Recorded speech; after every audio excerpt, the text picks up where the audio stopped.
Is it possible to steal a twin's identity and live their life? Twins are almost always of keen interest to others when they appear somewhere together. Not surprisingly, they have also always been the subject of intense scrutiny for scientific research as well. Such research is considered key in studying the genetics of their behavior from biology to psychology. Many twins claim to feel the mood, condition, and sometimes even physical pain of their brother or sister even when they are far away. Sometimes they even repeat the fate of each other. A special connection have identical twins because they appear as a result of division of one fertilized egg. They not only have a strong external resemblance, but even their fingerprints are very similar in the type of pattern and the number of lines, although the detailed pattern, of course, differs. The story of twin sisters Sunny and Gina Khan looks like a script for a thriller or even a horror movie, except that it happened in real life. The girls were separated in early childhood, and later they were reunited. But instead of joy, they were seized by a strange feeling that grew into envy and constant rivalry in everything. Each of the girls considered her sister to be more successful and lucky, and the constant striving to be better at any cost resulted in a real tragedy. Sisters Sunny and Gina Han. April 30th, 1974, in a simple family living in one of the provinces of South Korea, were born twin daughters who were given the names Sunny and Gina. Spouses Han lived modestly, if not to say poorly, and the appearance of their two children seriously undermined the family budget. Parents constantly scandalized, and when the girls were not yet 2 years old, decided to separate. In this case, the children during the divorce process, they simply shared. Father took Gina and went to a neighboring city, and the mother with Sunny remained in her native province. The former spouses did not communicate for almost 4 years, and all this time the sisters also did not see each other. However, in 1980, Mr. Khan met with a woman who decided to marry and create a family, but his new lover immediately disliked Gina. The woman put the question on the edge and forced the man to return the child to his mother, agreeing to become his wife only in this case. In the fall of the same year, he brought the girl to his ex-wife and just left her there without going into explanations and without even paying attention to the situation in the house. Then he left and never took any further interest in the fate of his children, nor did he help them financially. The mother of the girls by that time had serious problems with alcohol, had no stable job, and was addicted to gambling, which caused her to incur huge debts. The woman could leave home for days at a time, leaving her daughters alone with a pack of cheap convenience foods, or even no food at all. They were hungry, afraid, and seemed to have no one else in the world but each other. Nevertheless, the sisters' relationship was rapidly deteriorating. They began to fight over literally everything, and constantly competed for their mother's attention. Often their quarrels ended in fierce fights with bruises, abrasions, and torn pieces of hair. The mother never separated her daughters or tried to reconcile them. As she herself said in an interview many years later, fights between siblings were considered normal in Korea, so she did not intervene. Escape to the United States of America. In the early 1980s, Mrs. Han, unable to pay off her mounting debts and fearing for her life and the safety of her girls, decided to flee the country to the ocean to escape creditors and try to make a fresh start. The woman wanted to go to the sunny state of California, which she had only seen in pictures and magazines. She packed only the bare necessities in her suitcase and bought one-way tickets for herself and her children. They settled in Irvine, a city in Orange County, California, and immediately faced a host of problems. They had no friends, acquaintances, or relatives to help them in any way. Mrs. Han did not know English, and therefore could not get a job, and the girls, without knowledge of the language, had a very difficult time in school. The family was barely making ends meet, living on a meager allowance, and the future seemed ghostly and frightening. It took several years for the mother and children to adapt to the new place, but when life seemed to be getting better, the woman became addicted to alcohol and gambling again. The situation repeated itself, but now she also began to show mental disorders. She was unable to raise her own daughters and wanted to put them in an orphanage or foster home. In 1986, Mrs. Han's sister moved to California with her husband. The couple had no children of their own, and after learning about the situation in the family of a relative, She herself offered her to take the 12-year-old girls to her for upbringing. Mrs. Hahn accepted the offer gladly, but did not even talk to her daughters about it. She quickly packed their belongings in a suitcase, took a bus to Sunny and Gina in a neighboring town, and simply dropped them off at the bus stop at her sister's house, telling them where to go.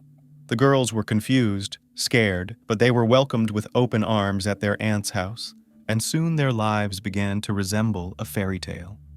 Auntie and her husband did everything they could to make the sisters feel comfortable and in need of nothing.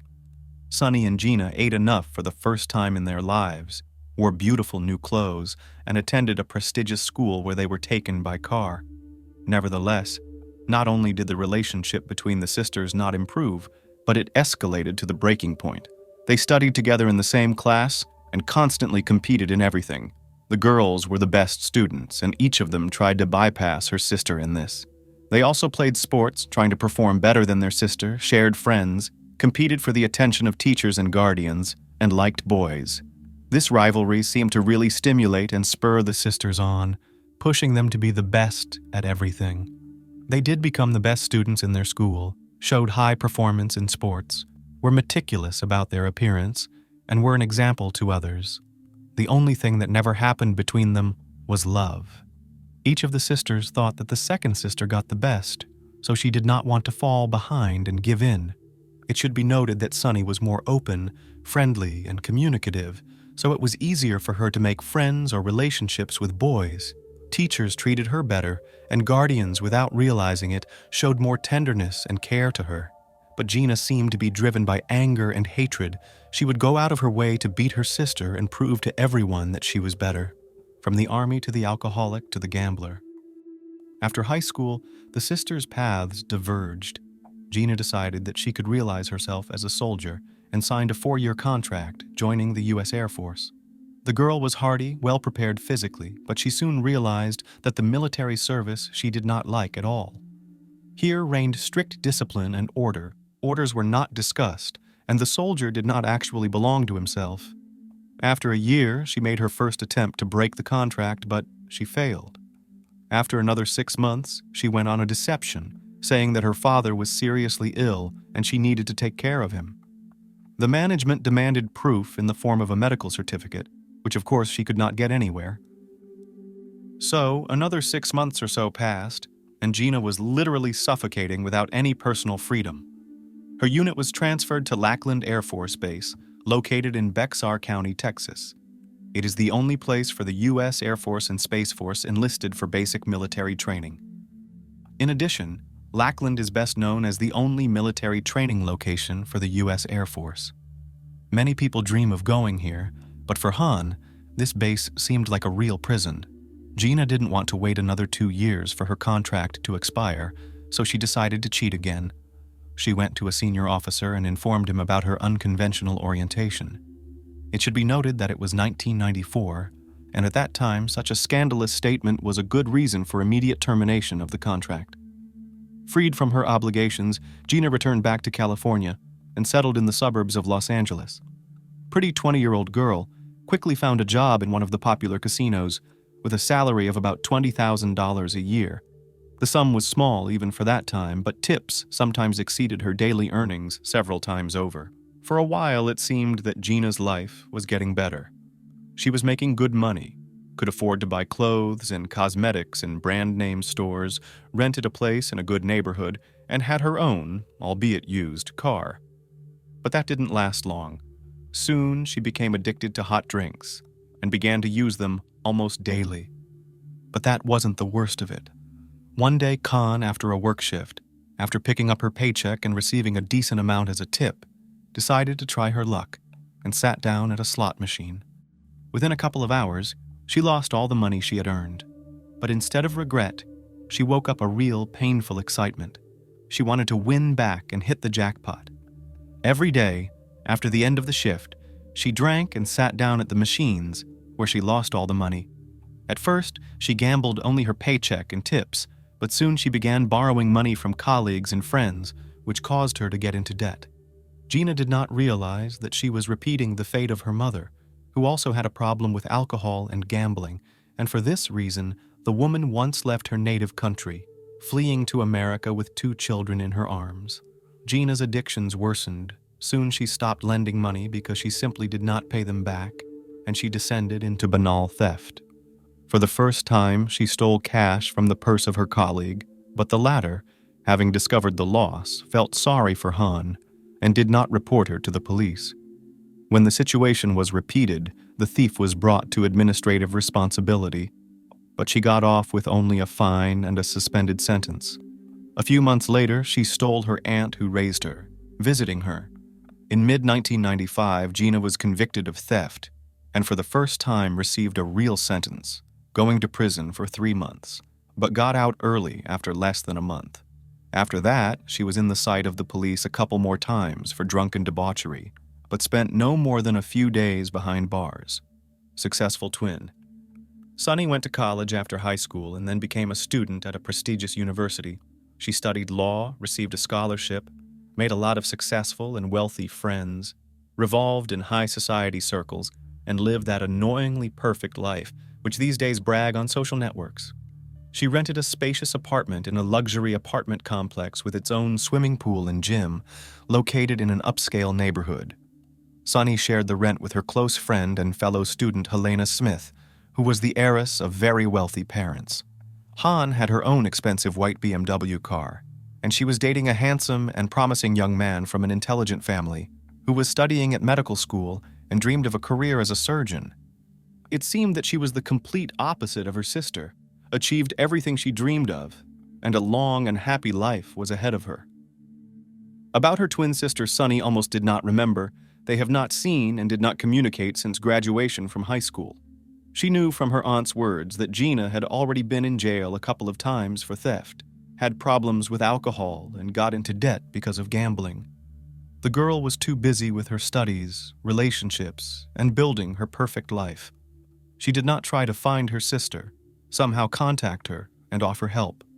However, in early 1996, Gina unexpectedly contacted her sister and asked for help.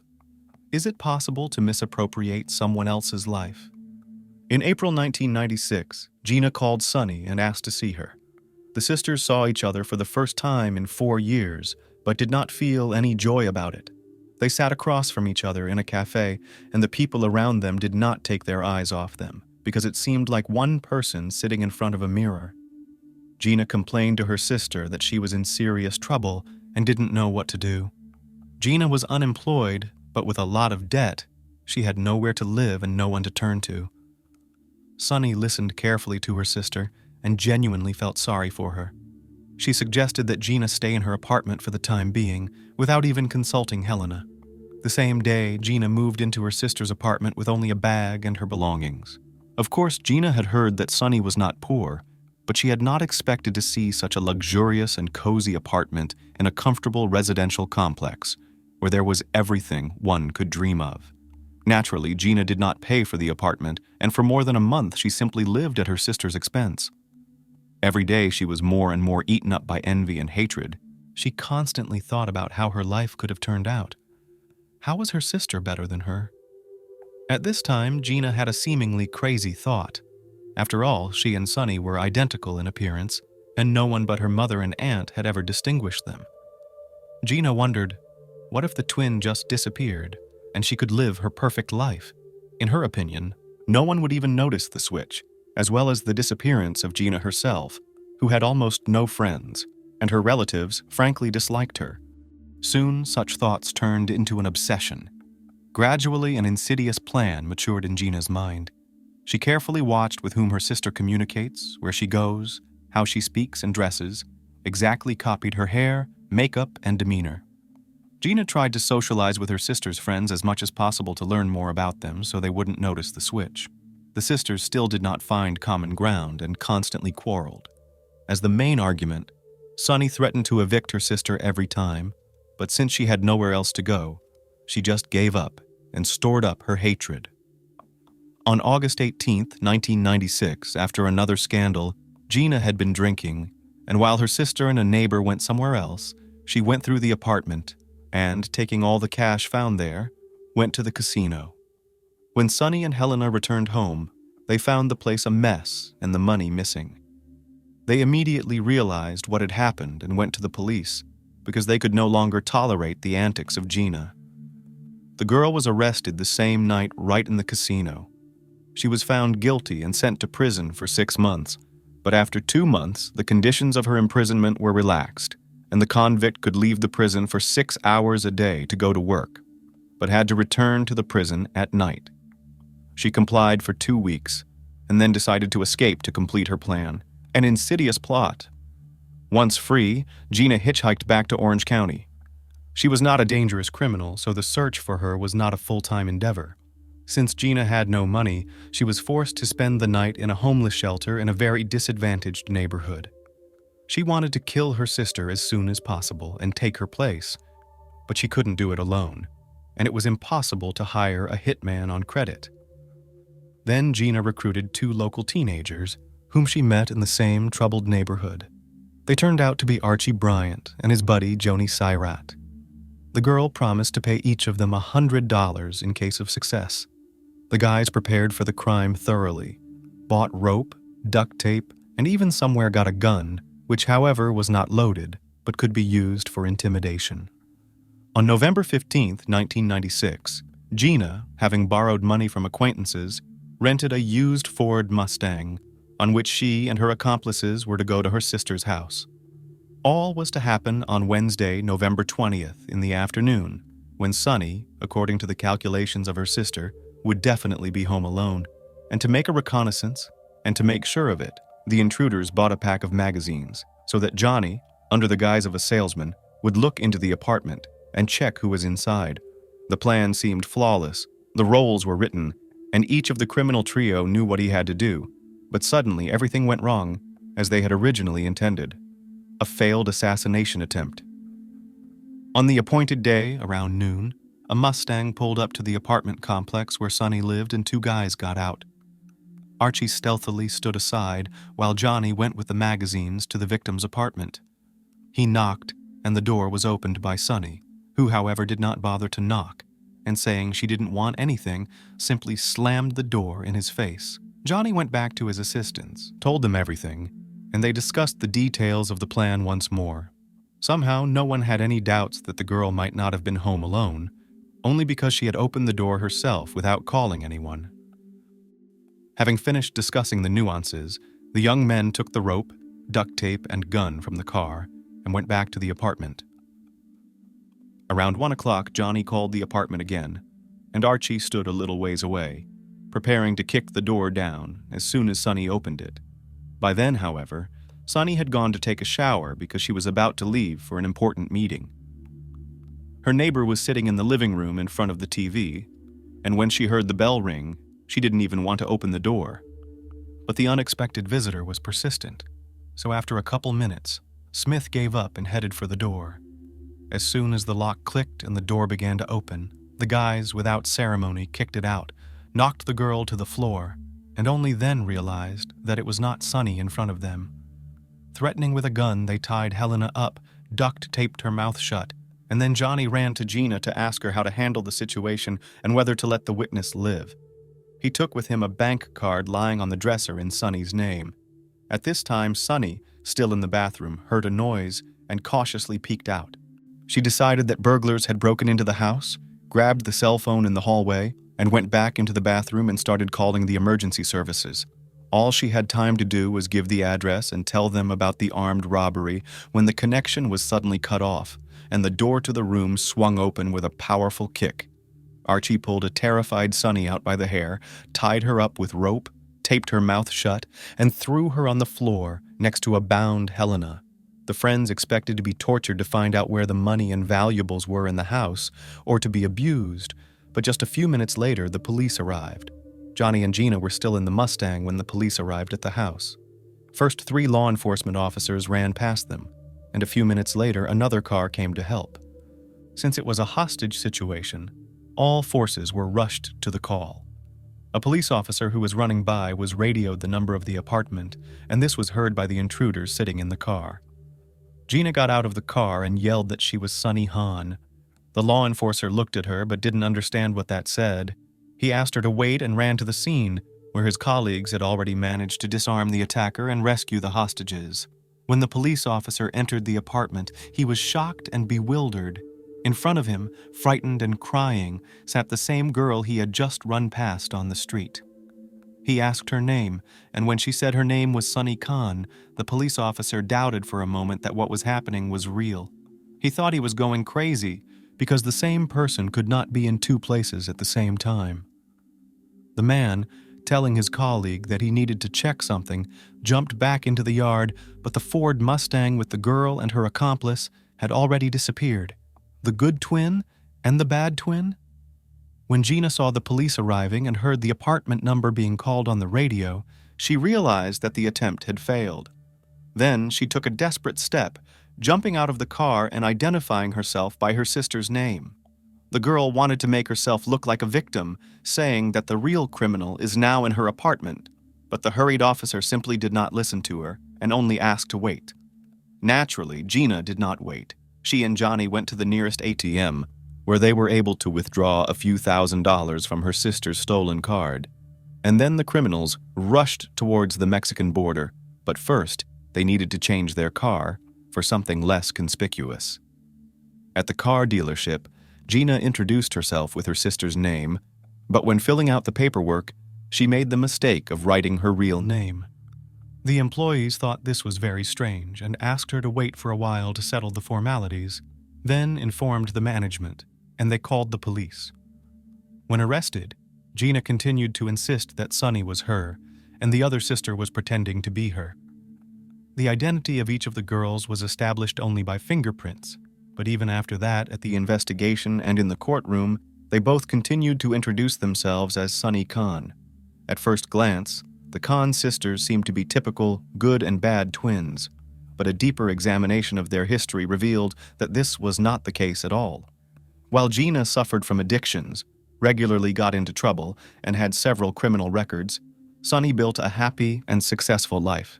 However, after the sisters' paths diverged, and they stopped constantly competing with each other, Sunny lost her main incentive. She entered a prestigious university, but in the second year of her academic performance began to fall, and the girl lost her scholarship. To be able to pay for her studies, she got a job as a dancer in one of the nightclubs in the neighboring city, and carefully hid it from her friends and boyfriend. Sunny tried to maintain a picture of an ideal life, which in reality she was no longer living. Trial and sentencing. Gina and her minor accomplices were charged with conspiracy to murder Sunny Khan. The girl was also accused of trying to take the identity of her twin sister, whose name she introduced herself even during the hearing. In general, watching the process was curious and creepy at the same time, because the sisters, being on the same emotional wave, simultaneously began to cry, experienced panic attacks, and at one of the sessions simultaneously lost consciousness. Gina claimed she didn't intend to kill her sister at all, but only wanted to get her belongings out of her apartment. Archie and Johnny were supposed to help her with that, but the guys decided to play gangsters and scare Sunny and her neighbor, but a little too much. The defendants pointed out that the gun was not loaded, so no real harm would have been done to the girls. On November 20th, 1997, a year after the attempted murder, the court reached its verdict. The jury took into account that Gina was previously convicted multiple times, escaped from prison, and at the time of this crime was wanted. Taking all of this into account, Gina Khan was found guilty on all counts and sentenced to 26 years in prison. Her accomplices Archie Bryant and Jonia Sairat received 14 and 8 years respectively, the aftermath and cultural reflection of the case. In May 2018, a California state commission granted Gina's attorney's petition, and she was released after serving 21 years. It is worth noting that she received support from Sunny in the matter of parole, because her sister was able to forgive her. Once free, Gina moved into the house of her elderly mother, whom she now takes care of.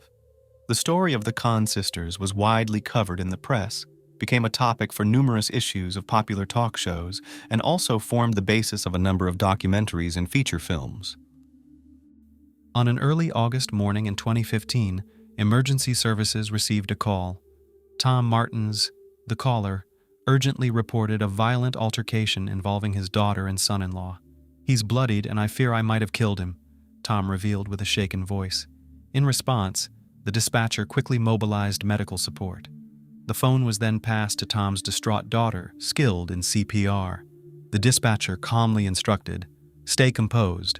Rely on your training, not emotions. We need to revive your husband. Ready to start CPR?" Meanwhile, first responders rushed to the upscale neighborhood in Winston-Salem, North Carolina.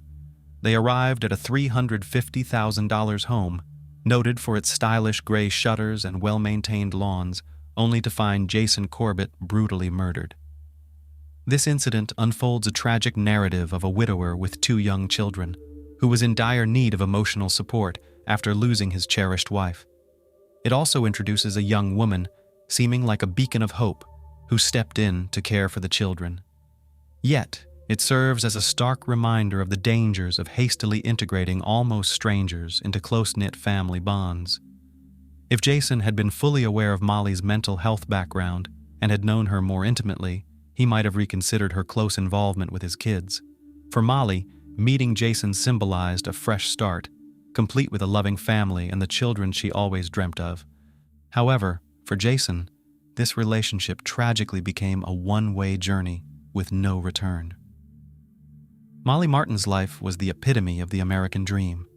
Born into a wealthy and educated white family, she enjoyed a prosperous upbringing in Farragut, Tennessee. Her early years were spent in a luxurious mansion where she was the cherished little princess.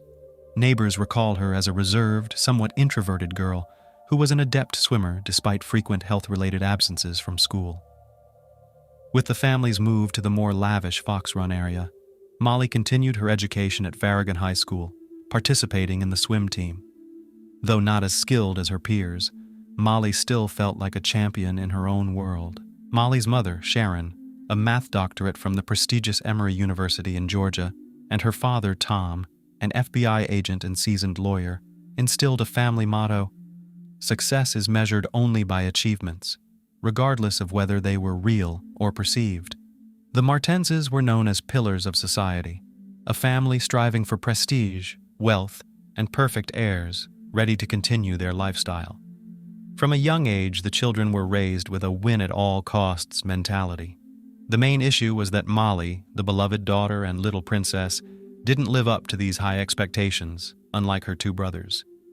To maintain their societal facade, Tom and Sharon went to great lengths to conceal why. Molly was perceived as frequently ill, with a supposed issue in her left foot causing her pain and requiring numerous hospitalizations and surgeries. In reality, it wasn't a physical ailment that kept Molly from school, but her mental health. To preserve their external image, Tom and Sharon kept their daughter's issues within the family, with few knowing what happened behind the closed doors of their luxurious mansion. Thanks to her parents' influence, Molly seemingly secured a spot at Clemson, one of America's top colleges. In 2003, her photograph appeared in the Clemson University yearbook as a freshman, but then records of her disappeared. In 2004, Molly began working at the Visage Beauty Salon in Knoxville, where she met stylist Jeremy Taylor. The 2 started dating and spent a year and a half together. Despite their closeness, Taylor only knew about Molly's leg health issues, necessitating numerous surgeries and often preventing her from working. Yet, he admired her dancing and ballet talents, never questioning the intense strain on her foot. After breaking up with Taylor, Molly joined a dating site where she started a romantic correspondence with Keith McGinn.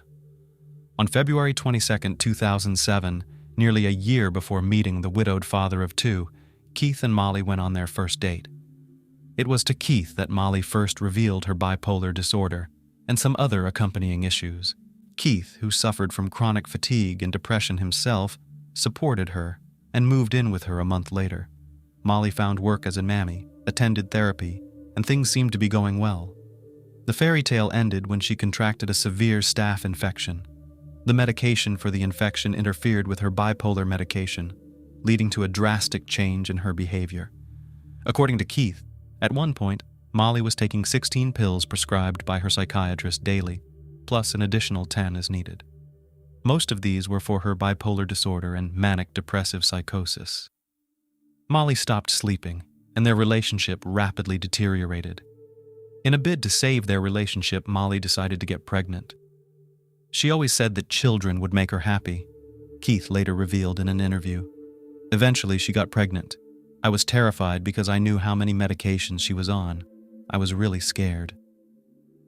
On September 16, 2007, Molly miscarried early in the pregnancy.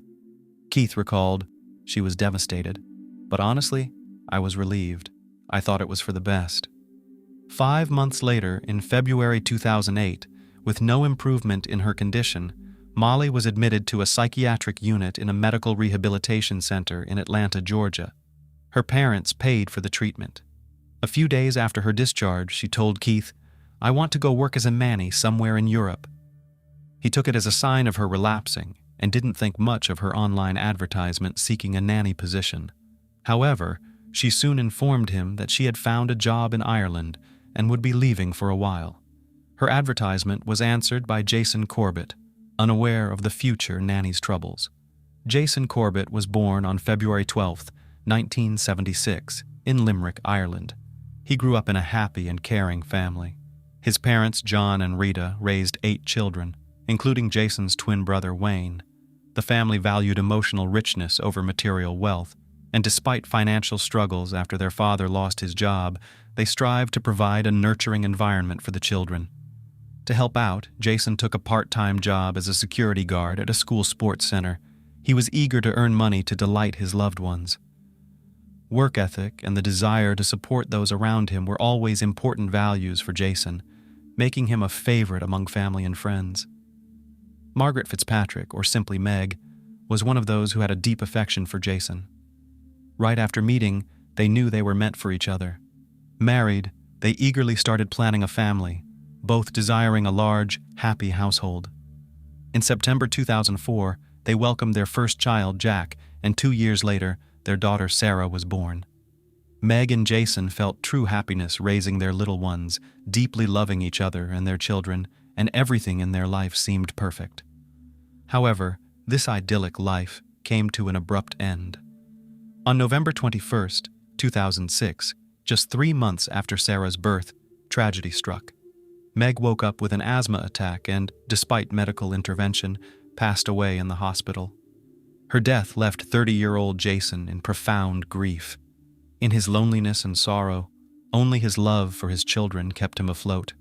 His relatives supported him, understanding the importance of being there for him during this difficult time. Humble and kind, Jason felt uneasy about relying so much on his family for help and childcare. This thought troubled Jason. He didn't want to be a burden, although his family never saw him that way. In 2007, he decided to hire a housekeeper. The first candidate, a Czech woman, didn't click with Jason, so he let her go. Then he hired a Spanish woman, but the language barrier posed problems. Both women were looking for temporary work, not willing to stay in Ireland long-term, which frustrated Jason, who sought a reliable long-term helper. He eventually concluded that the best solution would be to find an English-speaking nanny seeking long-term employment. In early February 2008, he emailed 20-year-old Molly Martins. She sent a resume that, as it would later emerge, contained inaccuracies. Molly claimed she had graduated from Clemson University, although she had actually dropped out. She also stated she had been approved as a foster parent, which was not true. She made no mention of her recent psychiatric hospitalization or her mental health issues. Jason thought he had finally found the nanny he was looking for. The prospective housekeeper agreed to move to Ireland and care for the children. She was living in Knoxville, Tennessee, and flew to Ireland on March 10, 2008. The plan hit a snag right away. At customs, Molly faced difficulties due to her one-way ticket, raising issues with immigration services. She couldn't explain how long she would stay in the country and didn't have a work visa. However, she managed to resolve these issues and was allowed entry. After living in Ireland for 2 weeks, the cheerful American called Keith and informed him that she wouldn't be returning. They broke up over the phone. The children, Sarah and Jack, quickly grew fond of their new nanny and loved her. Jason was happy to see life stabilizing. Molly took good care of the children, giving Jason peace of mind. Over time, their relationship grew closer, and Jason started inviting the nanny out on dates. Jason and Molly, who began their relationship under unusual circumstances, faced challenges. The initial honeymoon phase quickly gave way to reality. However, Jason, recognizing the situation's imperfections, reassured himself with Molly's skillful interaction with his children. The couple got engaged in 2010. Jason loved his new partner, and importantly, he believed his children had also grown to love the caring Molly. After their engagement, Molly suggested moving to America, longing for her homeland. Understanding that the children would miss Molly, Jason agreed. A year later, he transferred to a factory in Lexington, North Carolina, and sold his house in Ireland. That same year, they married in a grand ceremony in Molly's hometown of Knoxville, Tennessee. Molly's father, Tom Martins, walked her down the aisle, while little Jack and Sarah played the roles of ring bearer and flower girl. Jason bought a luxurious home in a popular neighborhood, complete with an 18-hole golf course, club, pool, tennis courts, playgrounds, and parks. He paid $58,350 in cash for the house. The peculiarities began during the wedding celebration itself. For some reason, Molly told her friends that she and Meg, Jason's first wife, had been friends before Meg died of cancer. However, Meg had passed away in 2006 when Molly was not acquainted with Jason and couldn't have known his wife. Meg's death was due to a respiratory illness, not cancer. Regrettably, the happy groom didn't pay much attention to these conversations. Years passed, and the family continued their life in North Carolina. Jason joined the local golf club and became active in the community, while Molly worked as a swimming coach. Men were drawn to Jason for his friendliness, and women admired Molly's baking skills and supermodel figure.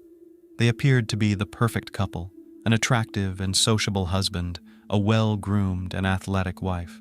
They were the most in-love couple you ever saw, always holding hands, always kissing and laughing. They just seemed very, very happy, a neighbor would later say.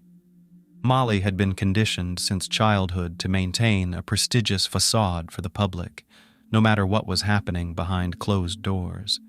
In reality, the marriage was fraught with difficulties.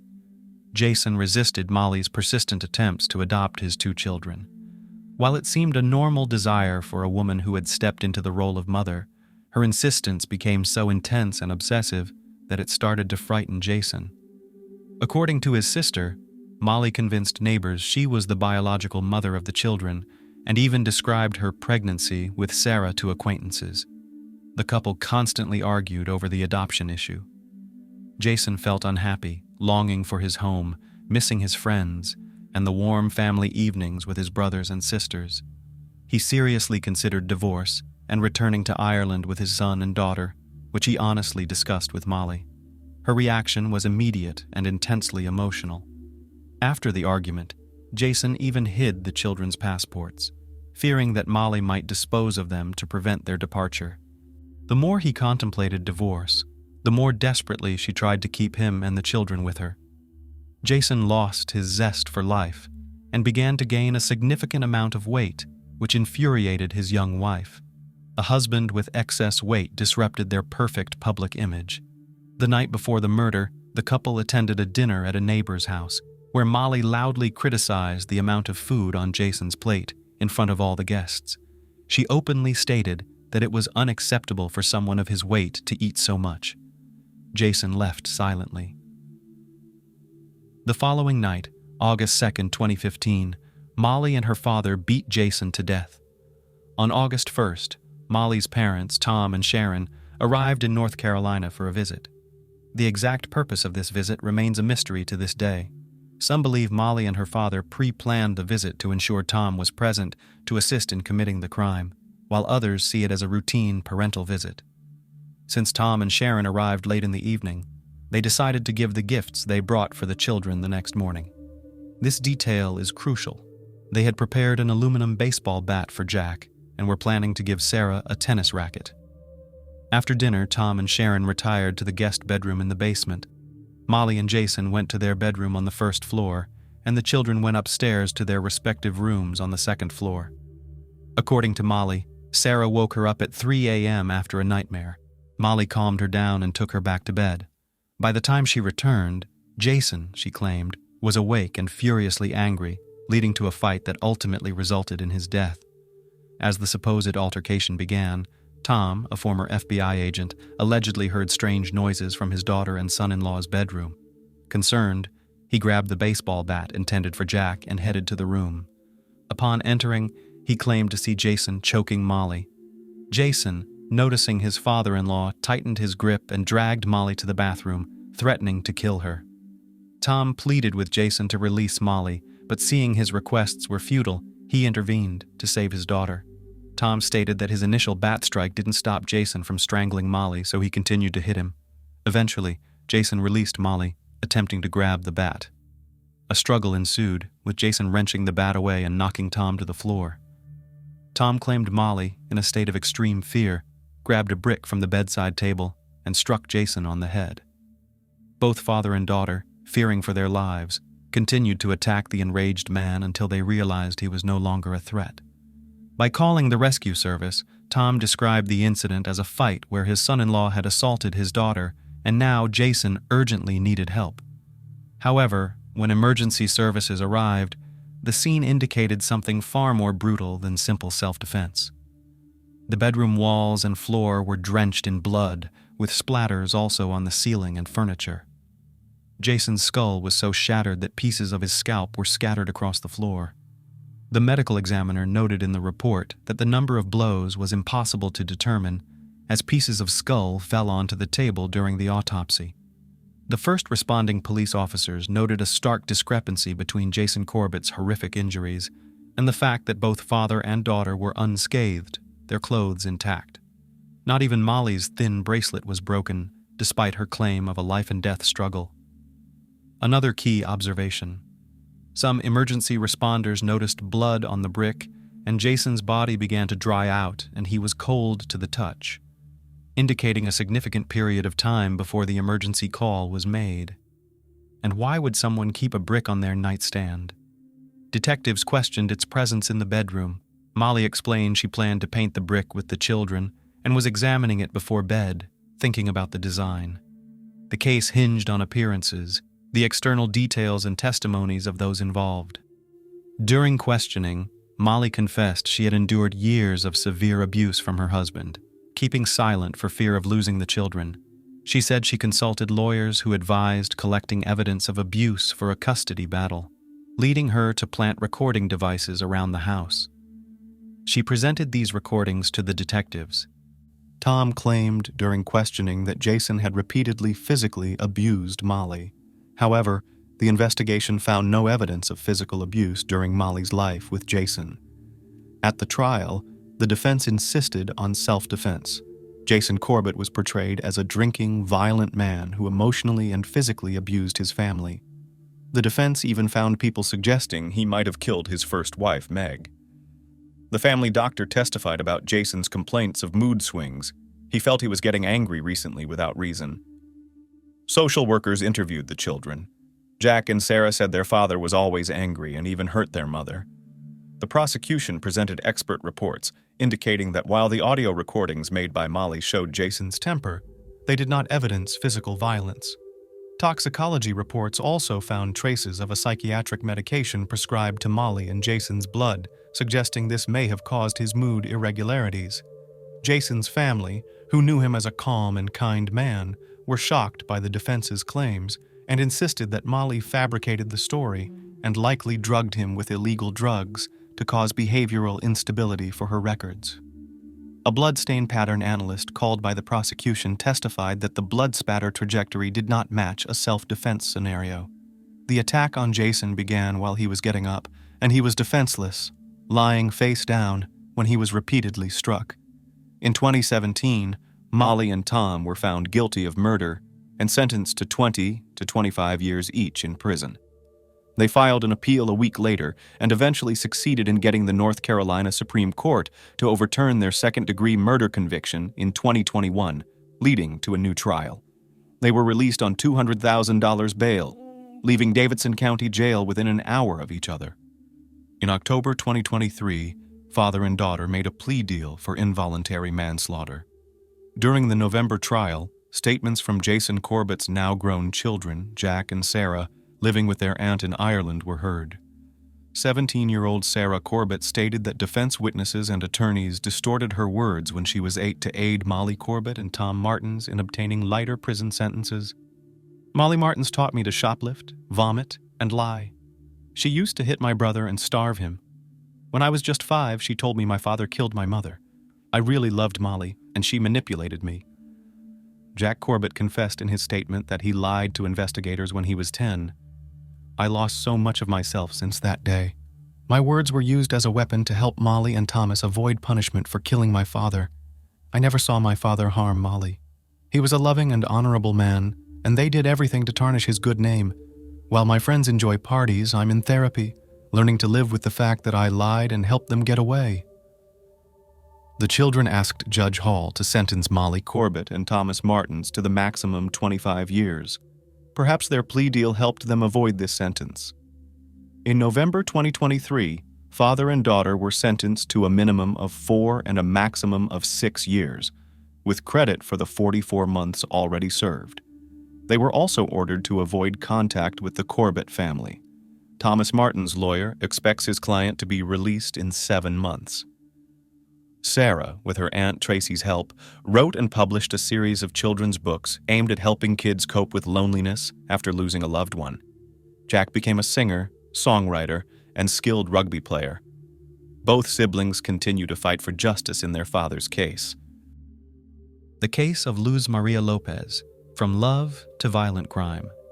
The crime rate in Guatemala is extremely high. According to statistics, at least 100 crimes are committed here per week, half of which are so-called domestic crimes, and almost 70% of serious crimes remain unsolved. According to The New Yorker, fewer civilians died in the Iraq war zone in 2009 than in Guatemala. It was in this beautiful but dangerous country that the tragic events that will be discussed today took place. The story of an attractive young woman named Luz Maria Lopez started out romantic and promising, but ended up as a handful of ashes in a bag thrown down a sewer manhole. She was victimized by a domestic tyrant whom she herself spent years forgiving over and over again, giving him a chance to mend his ways. There was a lot of controversy in this case, and the perpetrator could have avoided responsibility, but let's go over everything in order. Who is Luz Maria Lopez? The full name of our today's heroine, given to her at birth, sounds like Luz Maria del Rocio Morales Lopez. She was born in 1995, March 17th, in the small town of San Cristobal Verapaz, in a simple and rather modest family of Ada Morales and Brian Lopez. Luz Maria was the youngest of 2 children of her parents and was raised with her older brother Omar. As an infant, the girl nearly died due to an intestinal obstruction. To save her life, a complex operation was performed, and doctors gave no guarantees. But the baby's mother prayed for her recovery and believed that her daughter would recover. So soon it happened, and the surgery itself at such an early age fortunately did not affect the development of the girl. During her school years, Luz Maria was actively engaged in sports, in particular, attended sections of gymnastics and athletics, and was also fond of classical choreography. She was a creative person, easily found a common language with different people and quickly made friends. The girl also studied well and had an aptitude for the humanities. After graduating from school, Luz Maria thought about getting a higher education and decided to enter a prestigious state university. She chose law and later decided to specialize in criminalistics because this direction has always aroused her genuine interest.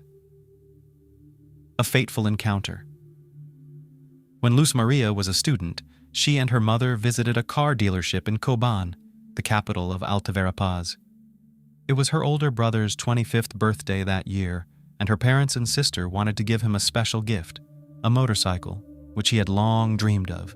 In the showroom, they were met by a polite and very attentive young consultant who introduced himself as Jorge. He showed the buyers the whole assortment and gave some recommendations. Mother and daughter chose a model, but decided to think more and consult with the head of the family. Leaving, they took a business card of the car dealership, and also Luz Maria left her phone number for feedback. Soon the girl received a call from Jorge, the same consultant from the salon, but the conversation was not about the upcoming purchase, but was more of a personal nature. After that, Jorge dialed Luz Maria's number several more times before he dared to ask her out to a coffee shop. It was obvious that he liked the beautiful, sultry brunette very much, but he did not know where to begin the acquaintance.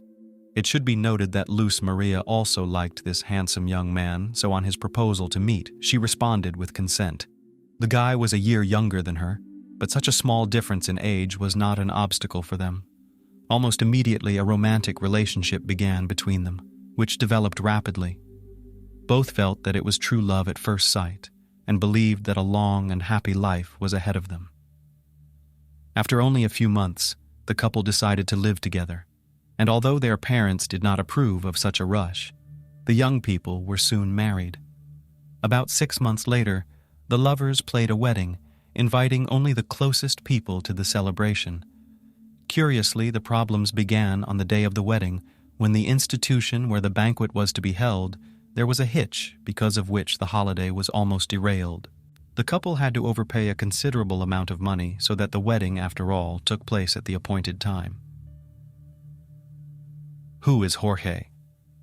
About who was the chosen one of Luz Maria, there is very little information in the public domain. It is known that he was born in 1996 in the town of Santa Catalina La Tinta, which is in the central part of Guatemala. Jorge was the eldest of 2 sons and was raised with his brother Pablo. His family balanced on the brink of poverty, so that the boys as children were not spoiled with beautiful clothes and expensive toys, because the money was enough only for the bare necessities. But Jorge somehow did not aspire to a better life, so he did not bother to study and look for a decent job. The young man, as they say, just went with the flow. People who knew Jorge personally spoke about him as a withdrawn, uncommunicative, and sometimes aggressive guy.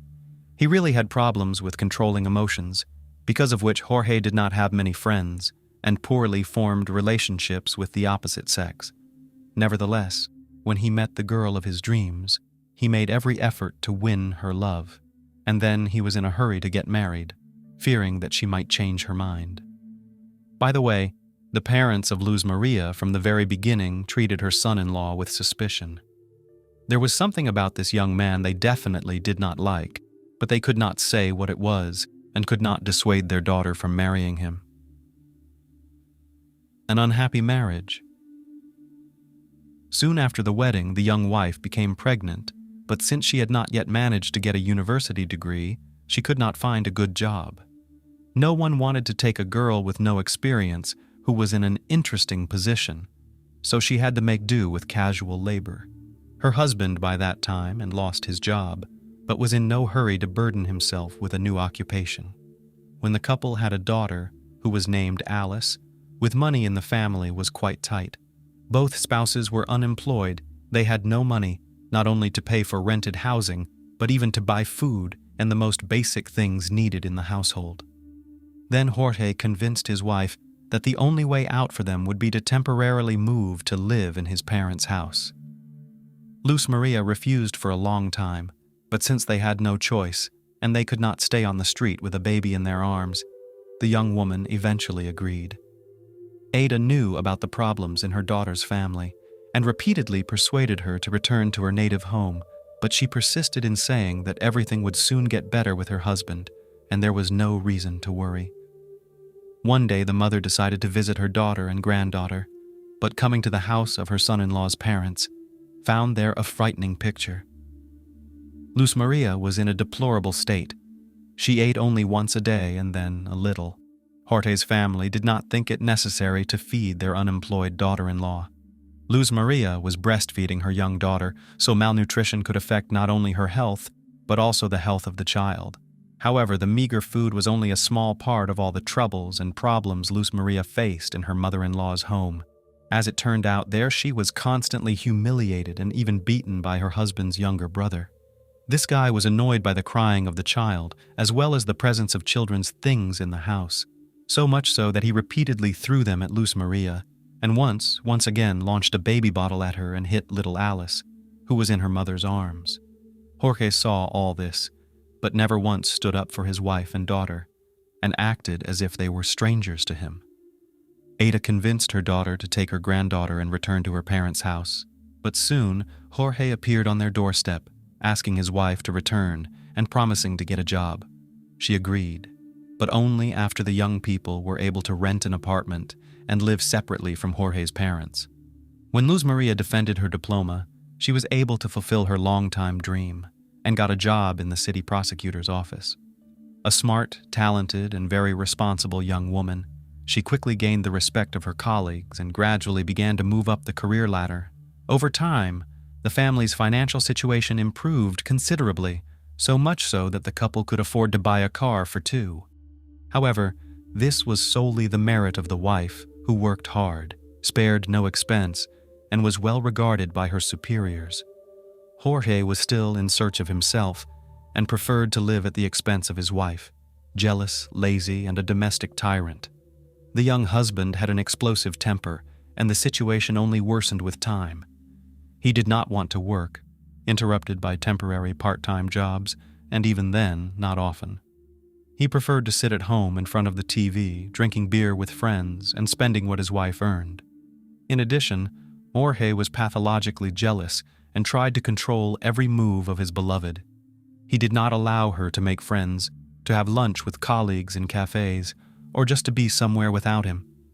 He constantly checked her phone, looked at the history of calls and read messages, and also forbade her to register accounts in social networks.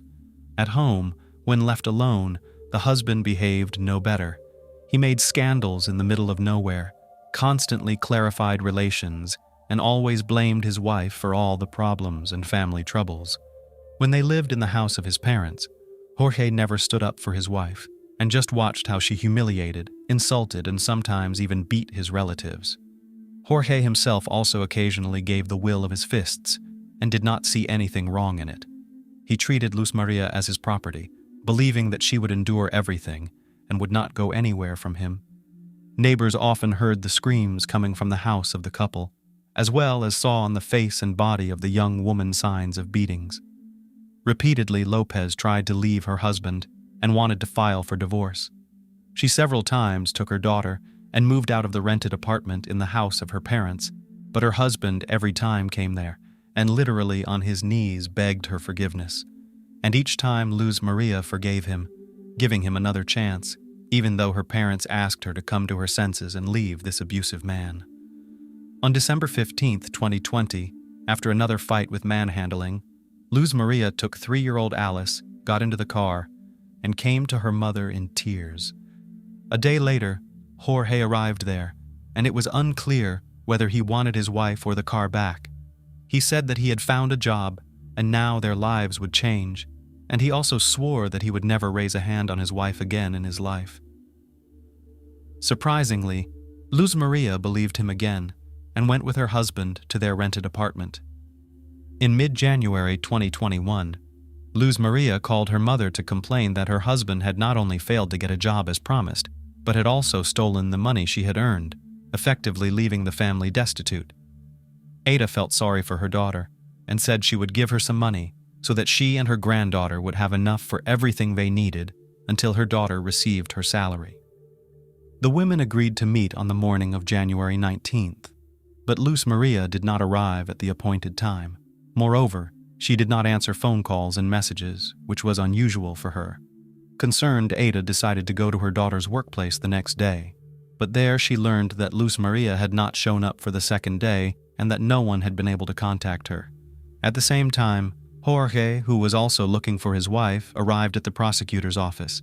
According to him, they had once again quarreled, and he thought that Luz Maria had gone to her mother's house and was not answering her calls because she was offended by him. Ada immediately sensed something wrong and assumed that her son-in-law was lying, so she went straight to the police so that the search for Luz Maria could begin as soon as possible. That same day, an alert system was announced nationwide under the code name Isabel Claudina, in the original Alerta Isabel Claudina. This meant an emergency search for a young woman reported missing. When the massive search began, the missing woman's husband was the first person to be named as a suspect, although it would be more accurate to say that he was the only suspect in the case. Luz Maria had no enemies. There was no reason to believe that she had been kidnapped, and the last person who saw her alive was Jorge.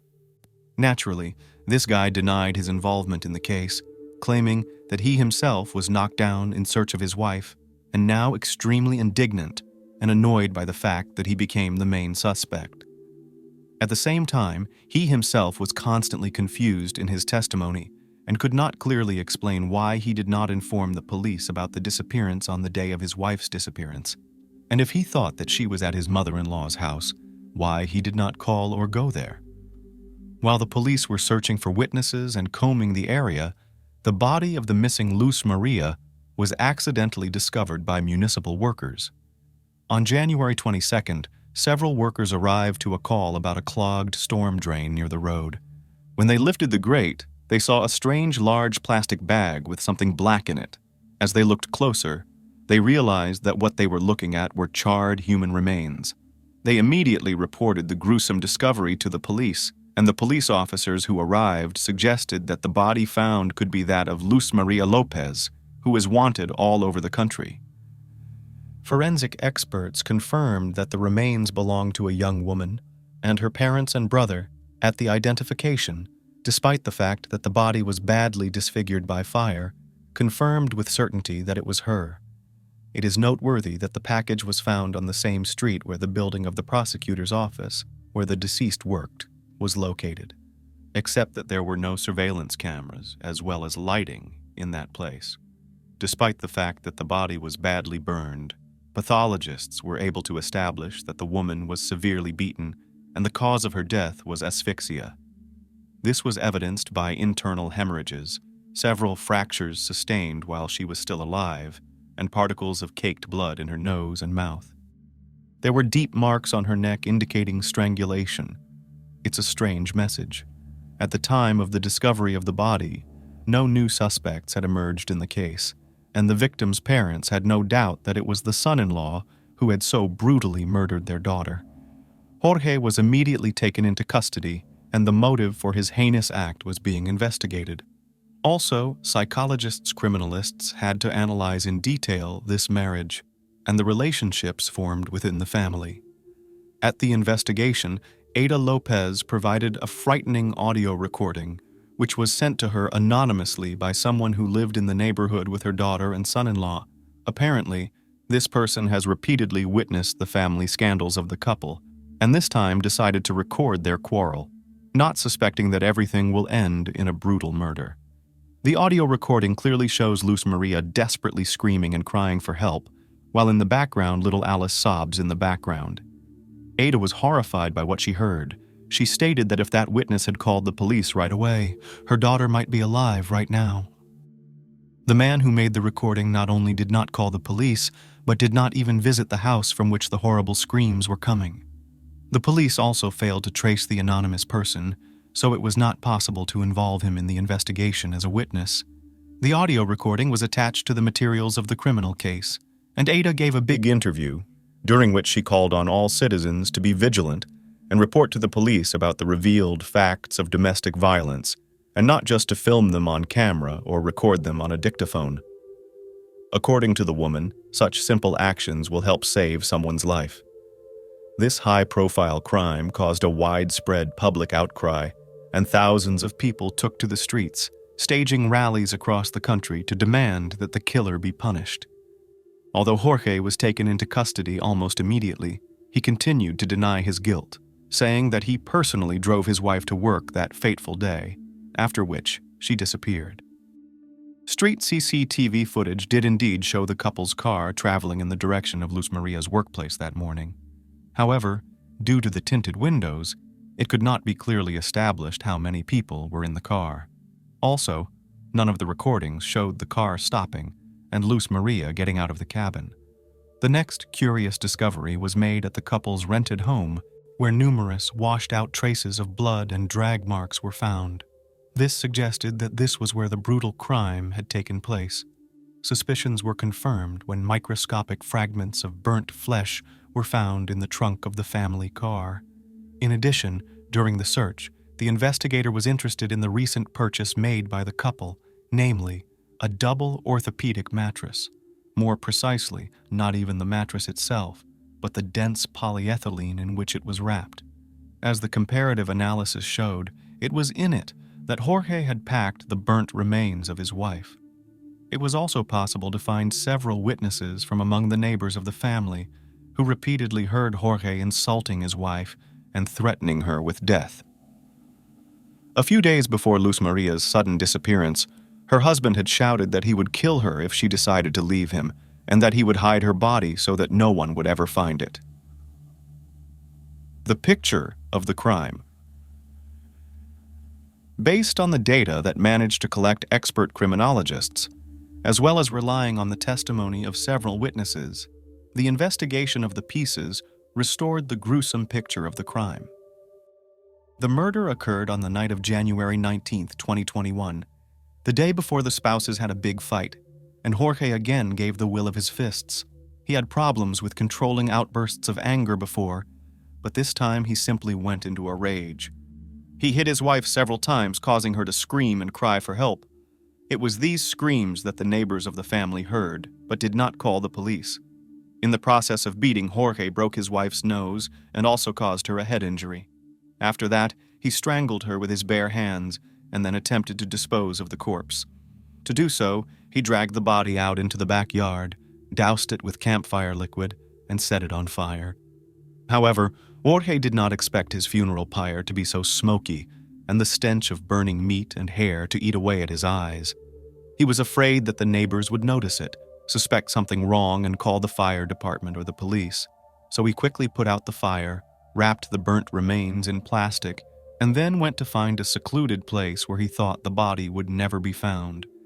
The most horrible thing was that Jorge committed all these atrocities in front of their young daughter, who, due to her age, although not fully, but understood what was happening. The child, who was 3.5 years old at the time, saw the beating and the crime, as evidenced by the child's cries and screams, which were also caught on tape. Jorge, who had some knowledge of forensics thanks to his wife's textbooks, which were in abundance in their home, tried to cover up the crime and establish an alibi. He found a stretch of road where there were no lights or video cameras and dumped his wife's body in a drainage sewer there, going unnoticed. The next morning, he drove to her place of work along the usual route, as if he had driven Luz Maria there, as he did every morning, and the next day he began to simulate an active search for his wife, calling her colleagues, acquaintances, and relatives. Trial and verdict. The criminal's lawyers delayed the trial as much as they could, and also tried to throw the investigation off track. They insisted that all the evidence and witness statements were circumstantial, and there was not a single piece of evidence that would unequivocally prove Jorge's guilt. Defense attorneys tried to get the detention changed to house arrest, and also argued that Jorge himself was deeply depressed by the fact that he was accused of killing the woman he loved and the mother of his child. However, the decisive evidence was the data obtained from Luz Maria's phone. All this time, the gadget was in her husband's possession, and on the first day after the crime, he sent from it several messages to different people, trying to create the appearance that Luz Maria is alive. Also, having tracked all the movements of the smartphone that day, it was clear that it was constantly in the same places as Jorge's phone. But the lawyers tried to turn this evidence in favor of their client, saying that he found his wife's phone and drove around the city with it in search of her. But no one could explain why Jorge was sending messages from it, as well as calling it from his own cell phone. Another proof of the defendant's guilt was the bruises and scratches on his body found on the day of his arrest. These marks were recorded by experts on photos and indicated that the victim had clearly resisted. The most vivid was a scratch on his neck, but only to find particles of Jorge's epithelium under the fingernails of the murdered could not be found because they were destroyed by fire. But despite the large number of controversial points, the prosecutor asked for the maximum possible punishment for the perpetrator. Court hearings and proceedings were repeatedly postponed due to the raging worldwide pandemic of coronavirus, but in October 2022, the defendant was finally found guilty of the brutal murder of his wife. The man was sentenced to 50 years in prison, although he himself did not admit his guilt. Custody of little Alice was given to her maternal grandparents, who admitted that now the main meaning of their lives is their granddaughter. The dark mystery of the disappearance is solved 14 years later. Investigating certain crimes can take years or even decades due to a lack of evidence or witnesses. Sometimes investigations are intentionally misled to create confusion or send investigators down the wrong path. Many such cases eventually end up on the shelves of archives as unresolved. However, crimes involving life-ending actions and abuses of various degrees of severity generally have no statute of limitations, and investigations can be reopened at any time when new information surfaces. Cases related to the disappearance of individuals, particularly minors, are often solved on hot tracks. It is believed that the first 3 days are critical when there is a high likelihood of finding the person alive. Thereafter, the chances of a favorable outcome rapidly diminish. The case of the missing German schoolgirl from Berlin, Georgina Kruger, was investigated for over 10 years and was considered one of the most mysterious in the history of German criminology.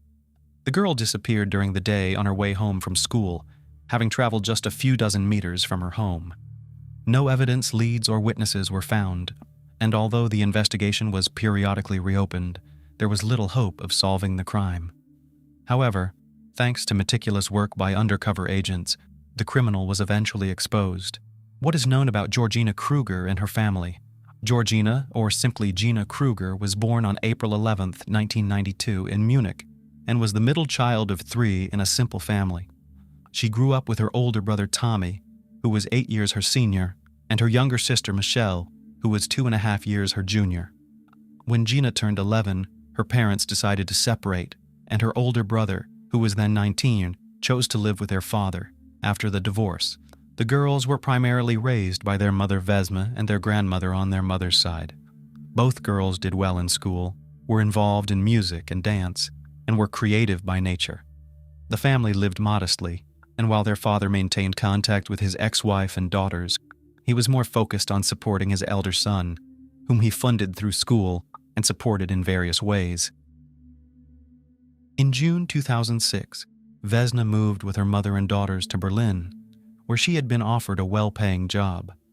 The family settled in the Moabit district at house number 8 on Stendal Street.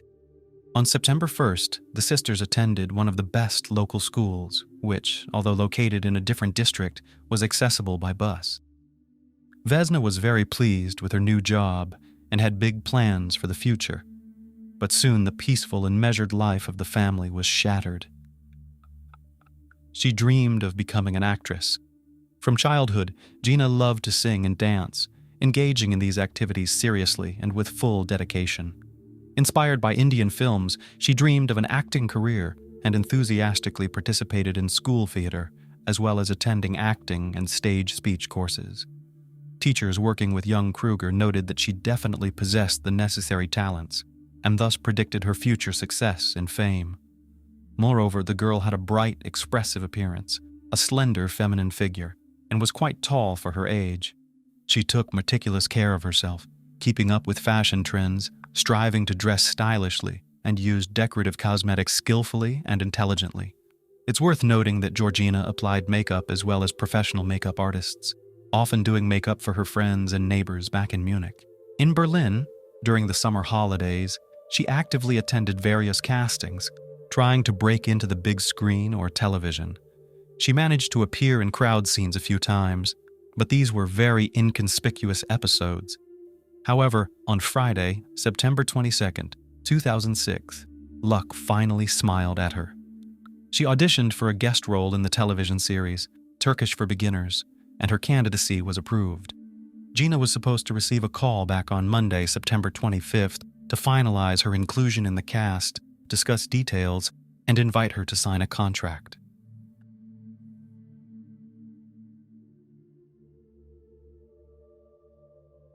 The new beauty in town. In her new school, the young beauty caused a real stir from the first day, capturing the attention of all the boys in her class.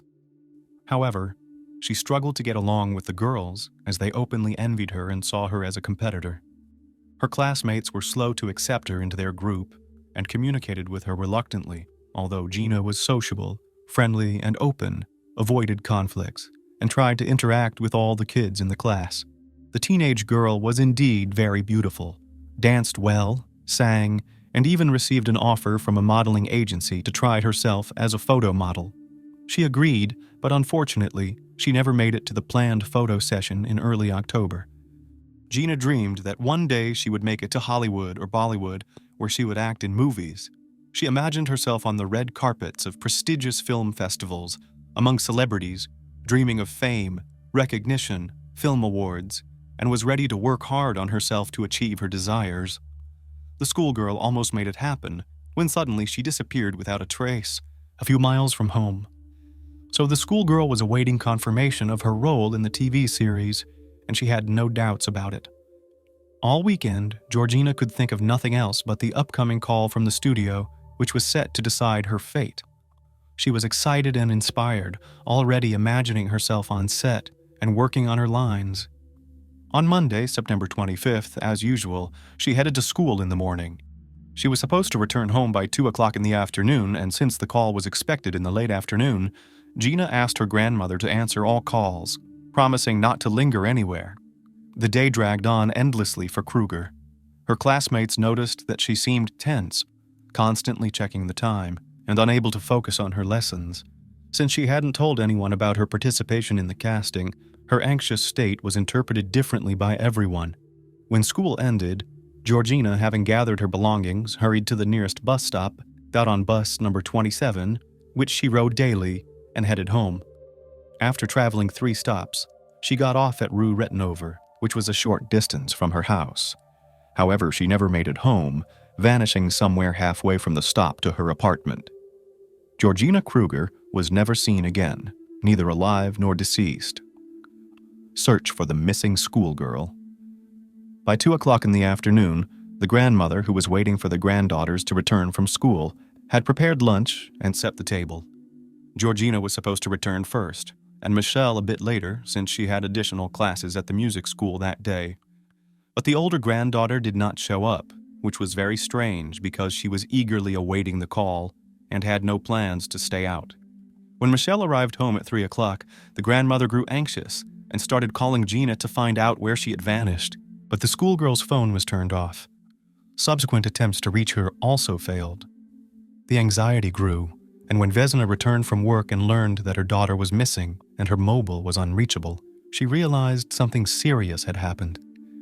The first thing the mother did was call the school, where she was informed that Kruger had attended all her classes and had left by bus as usual. Then the woman contacted several of her daughter's friends, hoping that the girls had simply got caught up talking or had stopped at the cafe on their way home, but they said that Georgina was in a hurry and had headed straight home. The concerned women then went to the police station and reported the disappearance of the 14-year-old girl. However, the law enforcement initially took a skeptical view, suspecting that the schoolgirl might have gone on a date, visited someone among friends, or had an argument with a classmate and was sulking alone somewhere in a park. After exhausting all possible scenarios and verifying that the teenager was nowhere to be found in any of the anticipated locations, detectives began checking reports of accidents and calling hospitals, assuming that the girl might have encountered trouble, suffered an injury, or been harmed on her way home from school. But Gina had not been admitted to any hospital either. As the night approached, extensive searches and witness interviews began. The schoolgirl was dressed in blue jeans with wear marks, a light blue t-shirt, a denim jacket, and gray sneakers. She carried a pink sports bag with a long, wide strap, which contained her notebooks, textbooks, and her mobile phone. Investigators were able to track the girl's movements through her device's signal. She indeed spent the entire day at school, then boarded the bus and got off at her stop. But approximately halfway to her home, the signal suddenly disappeared and never reappeared. The search began on Stendhal Street, where the Kruger family lived. A search team with dogs trained to detect the scent of living or deceased humans was dispatched there. At that point, there was still hope of finding the teenage girl alive and unharmed. Vanished into thin air. Law enforcement checked every home, interviewed all residents and potential witnesses, inspected attics and basements, spoke with workers at local stores and cafes, but no one had seen Georgina, and even dogs could not pick up her trail. By the next morning, flyers with the schoolgirl's photos and requests for any information about her had been posted all over the city. Dozens of calls came into the police station reporting sightings of a similar-looking girl in different parts of the city, but unfortunately, all leads turned out to be false. Concurrently, investigators began to follow up on all previously convicted local residents, as well as those who had been released on bail. Special attention was given to criminals and those who had shown an unhealthy interest in minors. However, all these efforts yielded no results. The schoolgirl seemed to have vanished into thin air, not making it home. No traces or personal belongings were found, as if she had never existed at all. False lead. After several months of fruitless searching, the investigation was suspended as there were no leads, not a single clue, and no idea which direction to pursue. However, about a year after Georgina's disappearance, an anonymous call came into the police station, with the unknown caller claiming that the girl's body rested at the bottom of a nearby lake. Authorities were unable to identify the caller, but they clung to this piece of information and decided to investigate it. For several weeks, highly skilled divers combed the lake bed using advanced equipment. It can be said with certainty that they examined virtually every inch, but found no trace of Kruger. The lead turned out to be false, but it nevertheless rekindled public interest in the case. The media actively discussed and wrote about the missing girl again, so it was decided to conduct another search operation. The police re-interviewed neighbors and brought in search dogs, although it was clear that this would likely yield no results. The dogs had been unable to pick up the girl's scent on the day of her disappearance, so there was little hope for success after a whole year.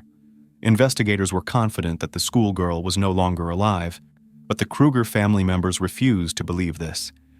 Vesna concocted a legend for herself, according to which her daughter had run away to India and was now starring in Bollywood films, dancing and singing as she had always dreamed. The woman consoled herself with these thoughts and continued to live for the sake of her younger daughter. The monster next door. Search efforts periodically resumed, and in 2016, nearly a decade after a girl's disappearance, a resident of Stendhal Street contacted the police to complain about a neighbor who was actively inviting underage girls over to his place. This neighbor turned out to be a 35-year-old immigrant from Turkey named Ali K. He was legally married, raising 3 children, and tried to appear as an exemplary family man to those around him, but in reality, he was not. Upon closer inspection of Ali, and after studying his personality, the police were horrified, as 4 years prior, he had already been under investigation. At that time, he deceitfully lured a local schoolgirl, promising to sell her a trendy smartphone at a symbolic price. He took the girl to his storeroom, located in the basement of the apartment building, struck her on the head, and coerced her into intimate closeness. Afterward, he made the teenager swear she wouldn't tell anyone about what happened, then gave her a paper napkin to wipe her tears, and helped her tidy up. The girl promised to remain silent just to escape from the clutches of the monster, but as soon as she was free, she immediately told her parents about the incident, and together they went to the police to report the violent actions. The schoolgirl detailed the man's storeroom in the basement, noting that it looked more like a maniac's den. Ali was arrested the same day, but he vehemently denied his guilt and shared his own version of the events. According to him, he was indeed selling the gadget, and the girl herself expressed a desire to buy it. As the smartphone was in his basement storeroom, they went down together, and when the guest examined the device, she said that she had always dreamed of such a gadget, but since she didn't have the money, she was ready to pay in another way. Following this, according to Ali, the girl began kissing him and started undressing, and he, trying to reason with her, pushed her away forcefully, causing her to fall and hit her head. This explained the injury and bruises on her body, but the fact of intimate closeness could not be proven as the man had used a contraceptive, which he later disposed of. Ali's wife, Melik, fully supported her husband and also began accusing the girl of indecent behavior and attempts to seduce her husband. Ultimately, the man only received a suspended sentence for causing moderate bodily harm. Nonetheless, now as the police took up the investigation of the disappearance of Kruger again, they decided to check him thoroughly once more. Ali K did not have a permanent job and got by on odd jobs, mainly living on benefits. He loved gambling and often incurred debts, was a regular visitor to the Turkish coffee shop on the ground floor of his building, where he made acquaintances with different people who treated him to food and drinks. The man carefully maintained his appearance, desperately trying to look younger than his years. He wore fashionable clothes, sometimes even spending children's benefits on them. But the main oddity about this man was his attraction to girls. He continually tried to meet teenagers, ask them inappropriate questions, and also offered strange and illegal things, for instance, help with buying alcohol or cigarettes. Ali most resembled the role of Georgina's abductor, but the police had nothing against him in this case. New investigation. Nevertheless, the Kruger case was reopened, and a new investigation was initiated due to the emergence of a new suspect. Ali K. was brought to the station and questioned, but he naturally denied any involvement in the decade-old case. His storage room in the basement was inspected, but no traces of the missing schoolgirl were found. Detectives noted that this space indeed seemed more like a meeting place than a storage area. It turned out that 10 years ago, he had been questioned along with other neighbors, and his basement had been inspected. But specifically, Ali's storage room had not been checked because, firstly, there was no reason to, and secondly, according to residents, the door always had a lock, so only the owner could access it. Ali himself had been an active participant in the search operation at that time and was one of its most engaged members. Despite the fact that the police had nothing concrete to charge Kay with, they decided to keep him under surveillance to learn as much as possible about him. Unofficial monitoring was organized, and all his phone calls were intercepted. Soon, this provided initial results, and detectives discovered that the man had significant debts unknown to his wife. He had lost about 10,000 euros in poker and had no idea how to get out of this predicament. The investigation decided to focus on this aspect. Undercover agents. The decision was made to introduce an undercover agent into the suspect's close circle, who was expected to gain his trust, extract the necessary information, and secure an on-record confession. However, everything had to be done slowly and carefully so the suspect wouldn't become suspicious and would feel secure. For this purpose, a special agent codenamed Hakan was prepared and sent in, posing as a successful businessman who had recently moved to the Moabit area to open a car service station. A couple of times he visited the cafe in Ali's building, where he loudly discussed business plans. After these words, the second man left, and Hakan stayed to finish his coffee, when suddenly Ali approached and sat at his table. He took the bait and immediately offered himself for the manager position. A conversation ensued, which quickly turned into a casual chat, and the businessman noted that Ali might fit the role, then mentioned the salary. Ali's eyes lit up at the figure. He began dreaming of paying off his debts and buying the sports car he had always wanted. The men exchanged phone numbers, and from that day on, they began to communicate regularly, and their relationship quickly grew into a friendship. Hakan even started taking Ali on business trips to other cities, aiming to get closer to him and gain his trust. But this friendship had the opposite effect, as the suspect strived to appear as the best version of himself to his prospective employer. He boasted of his achievements, even the most minor ones, and preferred to keep silent about any wrongful acts. Several months later, realizing that the case was not progressing, the investigation decided to introduce another agent, this time a woman, who would play Hakam's girlfriend. This introduced Susan into the story, whose goal was to befriend Ali's wife, Malek, and try to uncover any secrets the husband might be keeping. It only took a few meetings for them to get along, after which all four started socializing as families. Malek was a sociable woman, but regarded her husband as nearly a saint. For years she had turned a blind eye to his infidelities, did not believe the schoolgirl who accused him of violence, and was convinced that her husband was a very good person, just unlucky with jobs. But now everything would change. Soon, Susan realized that Ali's wife wasn't just covering for him. She truly believed that he was simply incapable of harming anyone. The agents even decided to use a trick by spreading a rumor that there was progress in the Kruger case and an unnamed source had indicated where to find her body. Hakan left a newspaper with this article in his car, which Ali had started borrowing occasionally. Several cameras and recording devices were also installed in this car. When the suspect and his wife got into the car, she soon noticed the newspaper left behind, quickly skimmed the article, showed a bit of surprise that the case was still being investigated, and then indifferently put the paper aside. It became clear that Malek knew nothing about this. Otherwise, she would have inadvertently revealed herself. Good cop, bad cop. 6 months later, the investigation finally concluded that their plan had failed. The Kay family had become friends with the agents, even trusting them to look after their children, but no confessions were forthcoming. Allie strived to appear honest and upright, and his wife was simply unaware of the crime her husband had committed. Moreover, maintaining their cover was becoming increasingly expensive. They even had to lease a space for the supposed auto repair shop and signed a sham employment contract with the man to avoid raising his suspicions. The investigation then took a desperate last step. In November 2017, sitting in the agent's car, the men discussed the plan to eliminate his nuisance girlfriend. At one point, Clore doubted whether Allie was capable of taking a life. In response, Allie revealed something he claimed no one else knew. He confessed that more than 11 years ago, he had taken a life of someone with his bare hands. Allie said that in 2006, a stunning young girl had moved onto his street, who completely captivated him.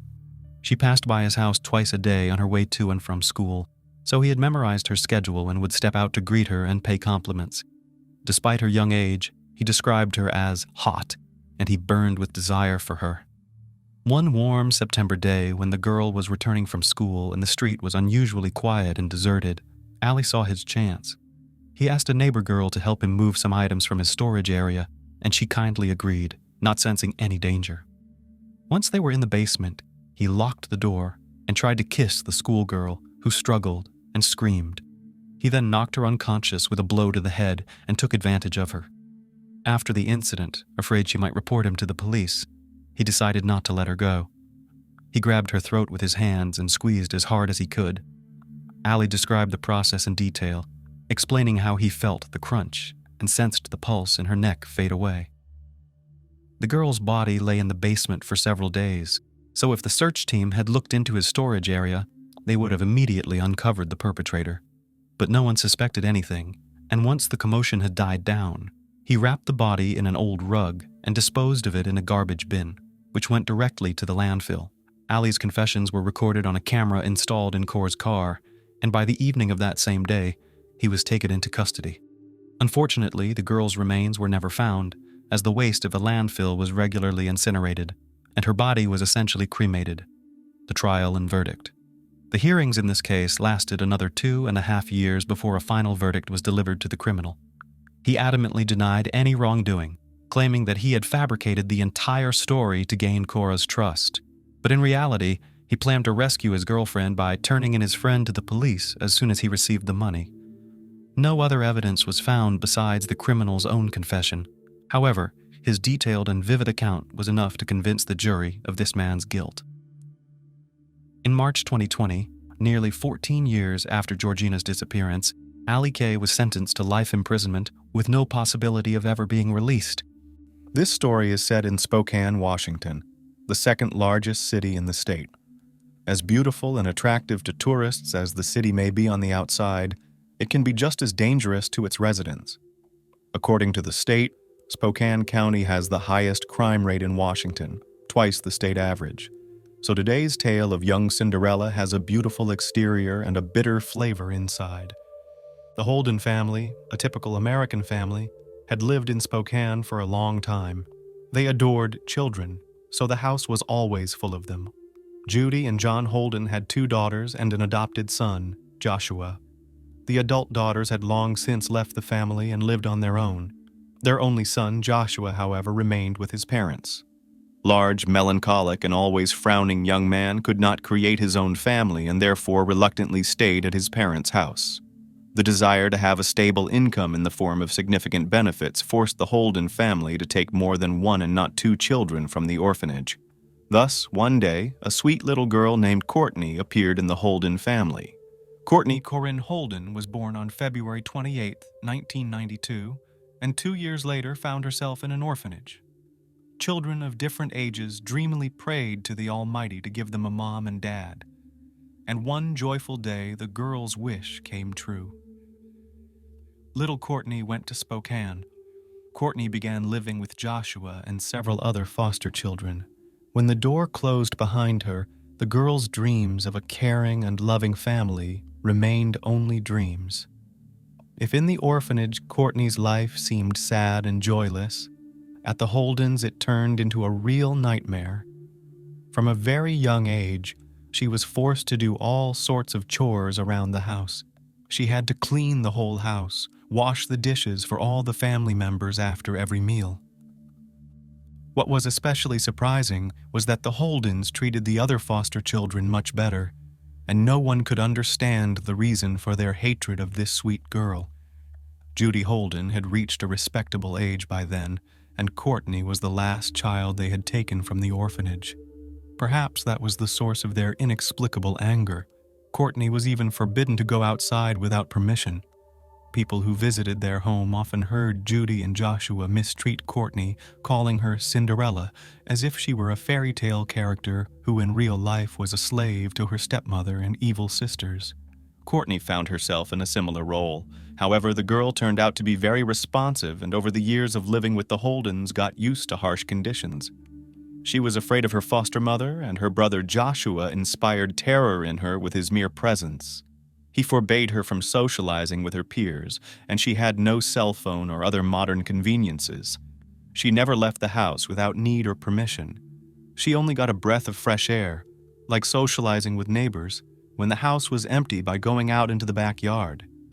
Courtney's upbringing took place in just such an environment. Over time, she grew up and just got used to her life. She didn't become embittered, always treating her foster parents with respect because she didn't know any other life and had no idea of a normal family. Courtney found some freedom when Joshua, due to irreconcilable differences with his parents, moved in with his sister for a significant amount of time.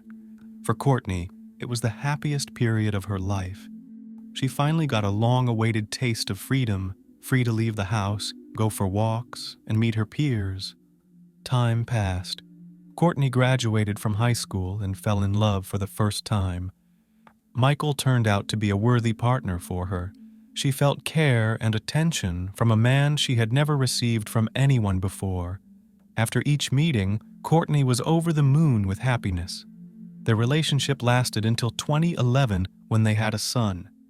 Michael, in despair, begged his beloved to move to him and live a full family, but for an unknown reason, the young mother refused him and did not move, continuing to live in the house Holden, and stopped all romantic relationships with Michael. By then, the Holden home was empty. The foster children had grown up and moved away. John Holden, Courtney's foster father, had passed away, so for a long time she lived only with her foster mother Judy. Michael was only allowed to visit his son with Judy's permission. During the period when Courtney's brother Joshua was away, their life with their son was quite peaceful. But after his father's death in 2014, Joshua returned and began to control the family home fiercely. He installed multiple surveillance cameras around their home on Hero Avenue, about a block from Rogers Middle School in northeast Spokane. There were signs scattered throughout the yard that read, "Smile, you're being filmed," and several cameras pointed in different directions. The security cameras made Courtney anxious again, for she knew that going outside could get her in trouble from Joshua for running away. Courtney's life once again became unbearable. Around 2015, Courtney confessed to a neighbor that she was once again forbidden to have a cell phone, keep social media accounts, communicate with anyone outside the family, drive, or even leave the house without Joshua's permission. The birth of Courtney's son made Joshua Holden so angry that he forced her to cut off all contact with Michael. Courtney silently complied. Neighbors noticed bruises on Courtney's face and arms, and when asked about their origin, she frankly admitted, "Joshua beats me."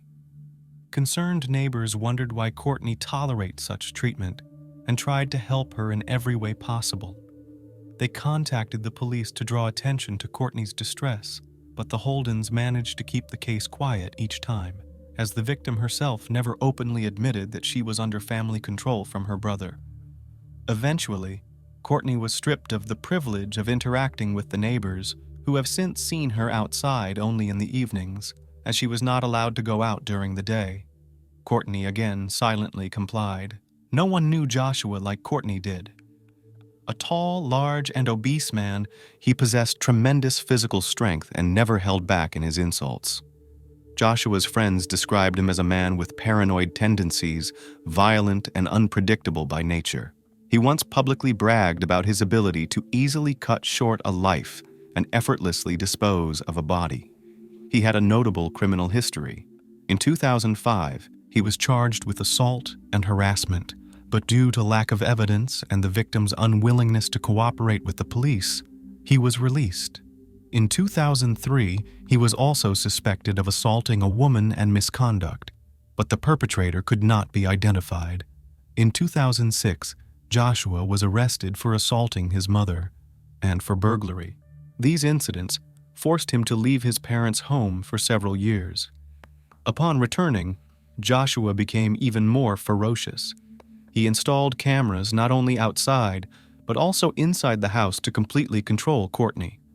The young mother almost stopped socializing with friends, saying she was afraid to go anywhere for fear Joshua would find out and things would get worse. One person communicated with Courtney every day via Facebook until Joshua found out she had an account. "I have to leave. I have to leave. Josh is coming," she wrote in her last message almost 2 years ago. After that, her account was permanently blocked. Acquaintances describe the dynamics within the Holden family as peculiar. People familiar with the family have been perplexed as to why Courtney's son calls Judy Mom, and Joshua is referred to as Dad, while his biological mother is referred to exclusively by her first name, leading some to speculate that perhaps Joshua is actually the boy's father. Neighbors and acquaintances have condemned the Holdens for their unusual lifestyle and antisocial behavior, preferring to stay away from their home. In August 2018, after another argument, Courtney hurriedly packed her belongings into a suitcase and ran outside. A furious Judy yelled after her, "Come home!" To which Courtney replied, "I'm not staying here anymore." Moments later, an enraged Joshua, over 6 feet tall and weighing 300 pounds, forcibly picked Courtney up and carried her back into the house. Judy slammed the door shut. According to the neighbor, she was unable to resist. That was the last time this neighbor, and possibly the rest of the family, saw Courtney. A young woman who had lived a life of invisibility, she still was. It took nearly 2 years before neighbors and acquaintances began to worry about her disappearance. In October 2019, a year and a half after her disappearance, concerns about Courtney Holden's whereabouts were expressed by Michael and his current girlfriend. They hadn't seen Courtney in almost 2 years, and the father was anxious to see his son. The father of Courtney's son filed a missing persons report with the police. On October 24th, police officers, armed with a search warrant, went to the Holdens' home and were surprised to find that Courtney was indeed not there. Neither Joshua nor Judy wanted to cooperate with authorities. Courtney's stepmother allowed the detectives to look into her room, but then asked them to leave the house as soon as possible. Search dogs were even brought in, but to no avail. The Holdens claimed Courtney abandoned her son and ran away. They were unable to explain who may have continued to cash Social Security benefits into her account, or who was using electronic food stamps. However, on the same day the Holdens' home was searched, Judy and Joshua withdrew the remaining $600 from Courtney's bank account. Coincidence? The next day, an unidentified woman identified herself as Courtney and called the National Crime Information Center of America. She stated that she was safe and did not want to be found. Police traced the call and identified the woman as one of Courtney's half-sisters. Later, Joshua and Judy told many conflicting stories about Courtney's disappearance. They once claimed she had run off with a truck driver, while another version said it was a secret lover she was hiding from everyone. Courtney's absence and the ever-changing testimony of those she lived with made the Holdens suspect. Clearly having something to hide, Joshua and Judy Holden hastily left Spokane in late October 2019. Their flight only convinced detectives of their involvement in Courtney's disappearance. The Holdens were tracked down in Texas at the home of one of Judy's adopted daughters. Authorities were able to charge them with cashing benefits intended for Courtney as well as identity theft, which led to their arrest and incarceration in a Texas jail. In early October, the Spokane Police Department attempted to check on Courtney's welfare, but that quickly turned into a missing persons case, which was turned over to Major Crimes Detective Randy Lesser. Lesser gave an update on the investigation after the search warrants he filed in Spokane County Superior Court became known. This account of Courtney's disappearance and the investigation is based on police interviews and court documents. Courtney was officially reported missing. Alerts were sent out to all states, and several news programs broadcast about the case, which began an active search. When patrol officers and detectives visited the home for various reasons, Joshua and Judy Holden refused to cooperate with the investigation. Unusual behavior when it comes to welfare checks and missing persons cases. On the day Courtney was reported missing, a woman who gave her name called Crime Check and said she was okay. The police dispatcher also spoke to the woman posing as Courtney. It was later revealed that it was actually Courtney's sister, who wouldn't tell Lesser why she was impersonating her, presumably to draw suspicion away from Judy and end the search. "It bothers me that she might be dead," Lesser said in an interview. Lesser expressed particular concern about Joshua's past. Joshua had been charged with assault in the past, but the case was dropped shortly before trial when the victim stopped cooperating with the prosecution.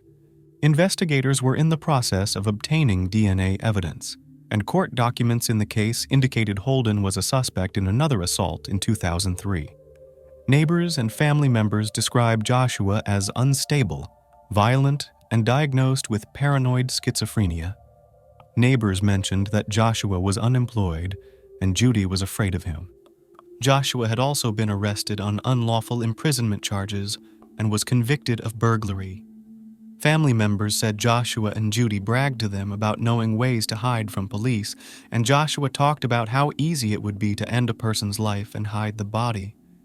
"People don't just disappear, especially if they have a son," Lesser noted. Court documents say Courtney was a loving mother who would never abandon her son.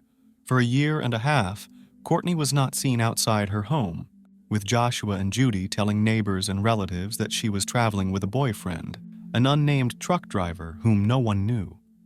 Sometimes there were rumors that she had eloped with her fiancé. Other times she was supposedly just at the house, but not available for visits. Judy told Lesser that Courtney had only been home a few days when he knocked on their door in early October. According to her, Courtney left on foot with her son. According to court documents, when Lesser asked Judy for her phone number, she closed the door in his face. She then reluctantly let police officers inside to look into Courtney's room. "She was very nervous," Lesser said. "The house was extremely cluttered, with piles of belongings taking up every available space," Lesser wrote in court documents. Courtney's room was also cluttered, and the mattress lay bare. "It gave the impression that no one lived there," Lesser noted. At one point, Judy panicked, losing sight of one of the detectives behind the closed door. She ordered the investigators to leave when Lesser asked them to check the rest of the house for Courtney's son. Later that day, neighbors told Lesser that they saw Joshua, Judy, and one of Courtney's sisters leave in a van with the boy. Detective Lesser also found it suspicious that Courtney, who suffered from a chronic medical condition, had not seen a doctor since October 2017. She received her last prescription in July 2018, although she had been receiving medication every month prior to her disappearance. Despite the gaps in her medical records, money continued to be withdrawn from Courtney's bank account every month, and her card was used for groceries. Surveillance footage confirmed that Joshua and Judy were shopping with the boy. The cameras also recorded the couple withdrawing the remaining money from Courtney's bank account on the day she was reported missing in early October. By October 24, Joshua and Judy had left their home. Lesser wrote that the DVR from the home's surveillance system had been removed, and the family's 6 pets were gone when police arrived to execute a search warrant. The cell phone numbers associated with Joshua and Judy were deactivated in mid-November, but 2 new numbers with Texas area codes were activated the same day. About a month after the Holdens left, a neighbor called police to report activity at the house. It was one of Judy's daughters and her husband, who had flown in from Texas to check on the house. They said they hadn't seen Courtney in 2 years and that Judy had retired. The man told police that Joshua and Judy had a child together, but Judy's daughter claimed the boy was Courtney's son. In mid-December, Lesser traveled to Texas to search for Joshua and Judy. Police found them at Judy's daughter's home along with Courtney's son.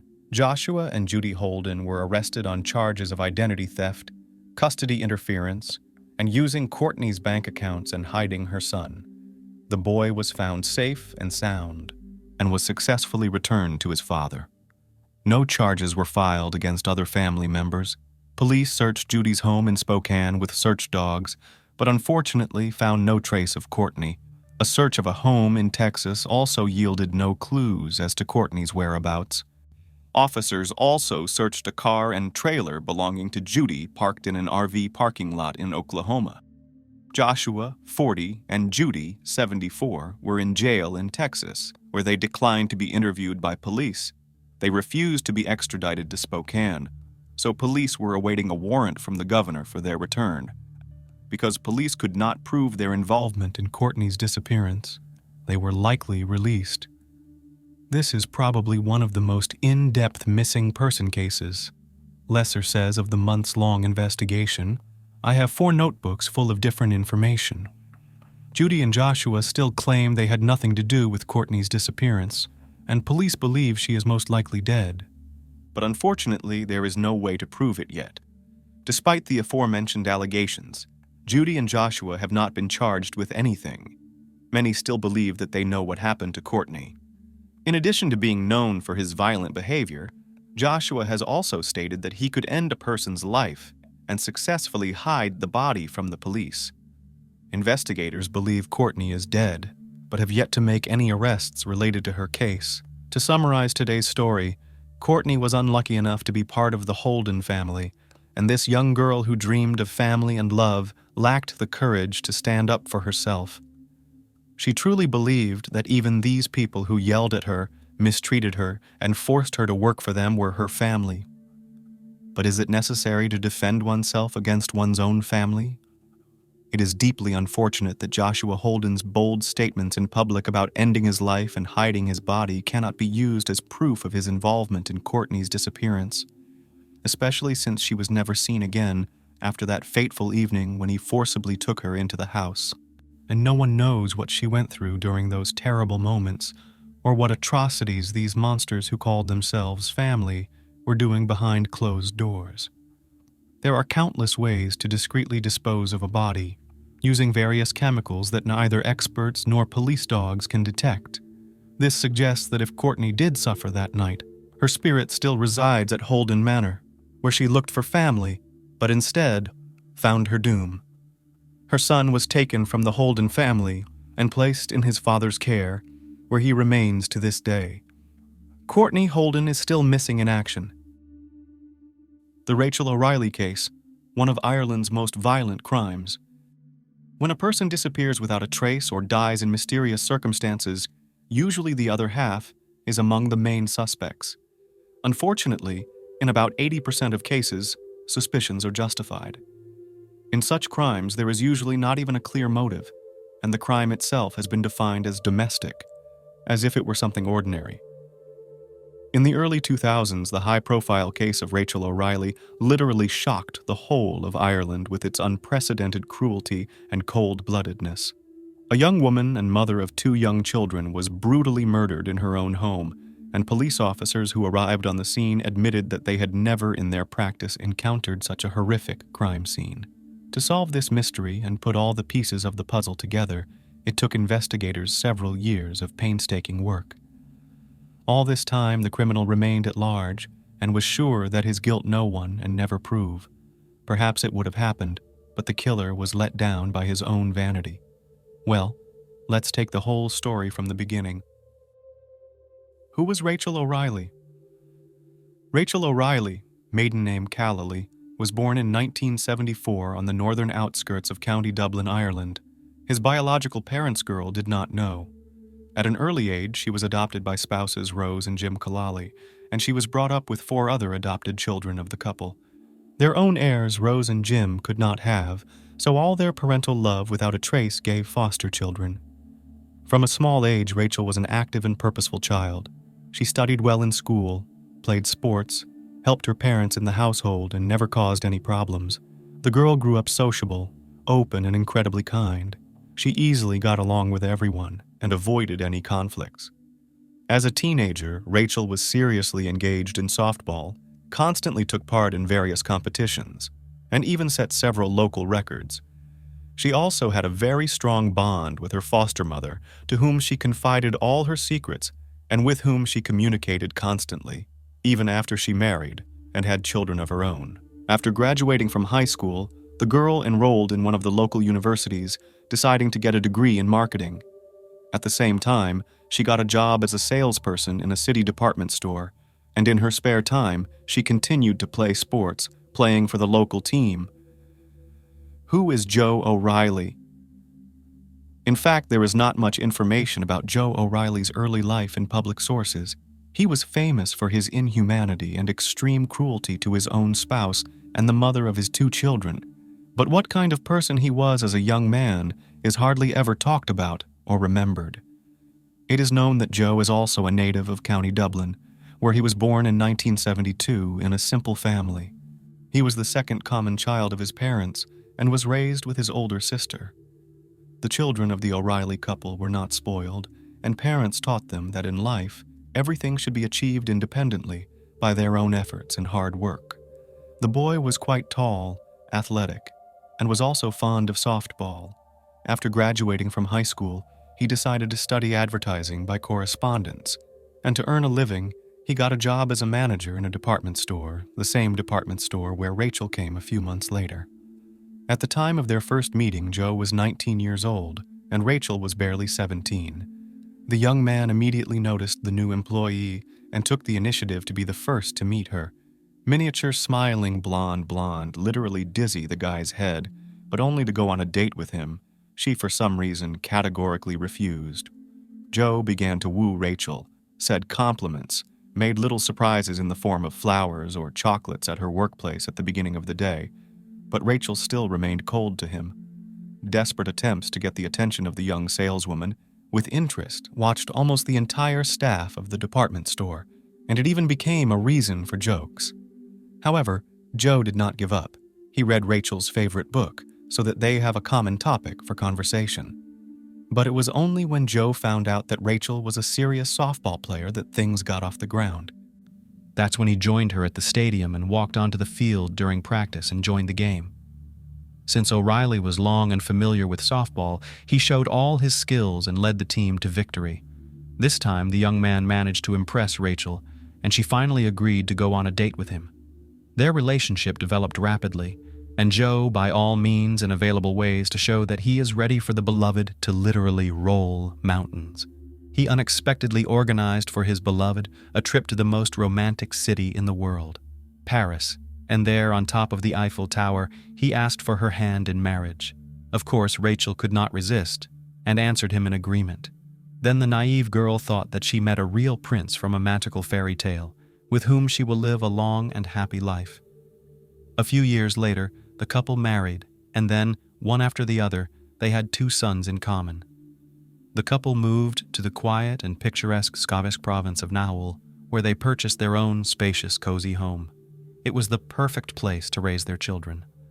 After the birth of their eldest son, Rachel left her job and became a housewife, devoting herself to the care of her husband and child. And 2 years later, the couple had a second son. So the young mother was completely absorbed by the heirs, and the main gainer in the family was Joe, who got a job in an advertising agency as a specialist in outdoor advertising. Those who were personally acquainted with the head of the family described him as a confident, purposeful, and not devoid of charming man. At work, he proved himself as a responsible, qualified specialist, punctual, and attentive. He was the first to arrive at the office, and always stayed late if the situation required it. Joe also continued to be active in sports, often stopping by the gym before the workday began, and in his and his wife's house, there were several exercise machines and a set of dumbbells. Over time, when the boys grew up a little and began to attend kindergarten, Rachel, in order to have their own additional income, became a distributor for one of the popular cosmetics companies and also sold household goods. Such work allowed her to communicate more with neighbors, who spoke of her as a wonderful mother, a kind and open person. As time went on, Joe became less and less likely to come home. In fact, he came only to sleep, shower, and change his clothes.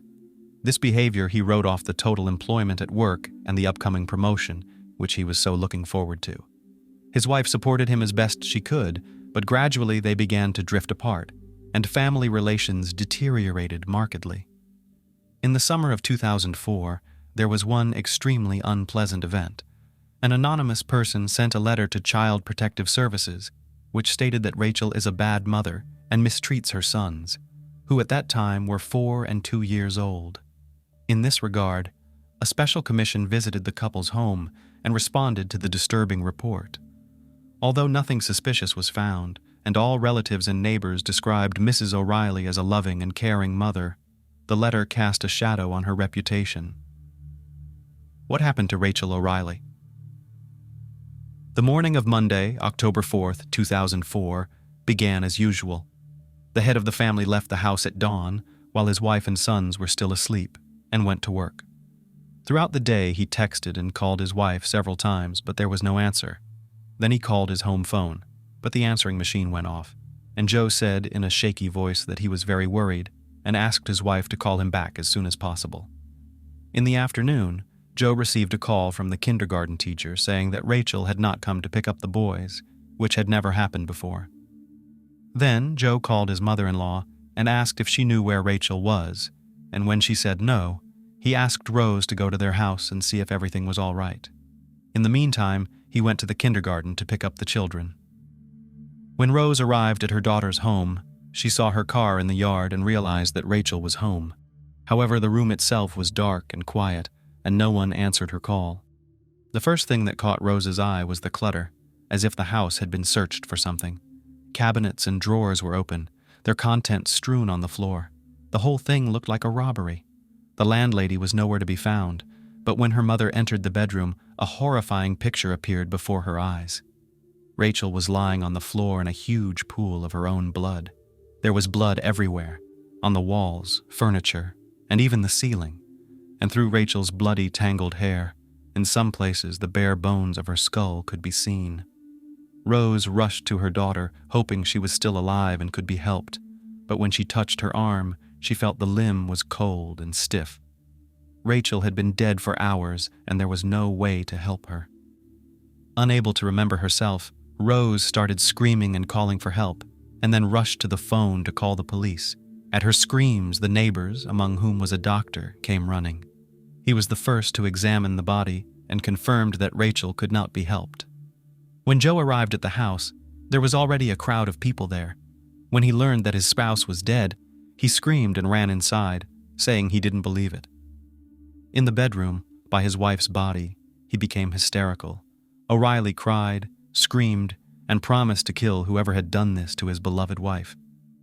According to police officers who arrived on the scene, they have never seen a more brutal picture of the massacre of a defenseless woman in their practice. Obviously, the weapon of the crime was some heavy blunt object, which Rachel was beaten with incredible ferocity. There's literally nothing left on her body. Apparently, the owner of the house was attacked from behind because she did not even try to resist or fight back.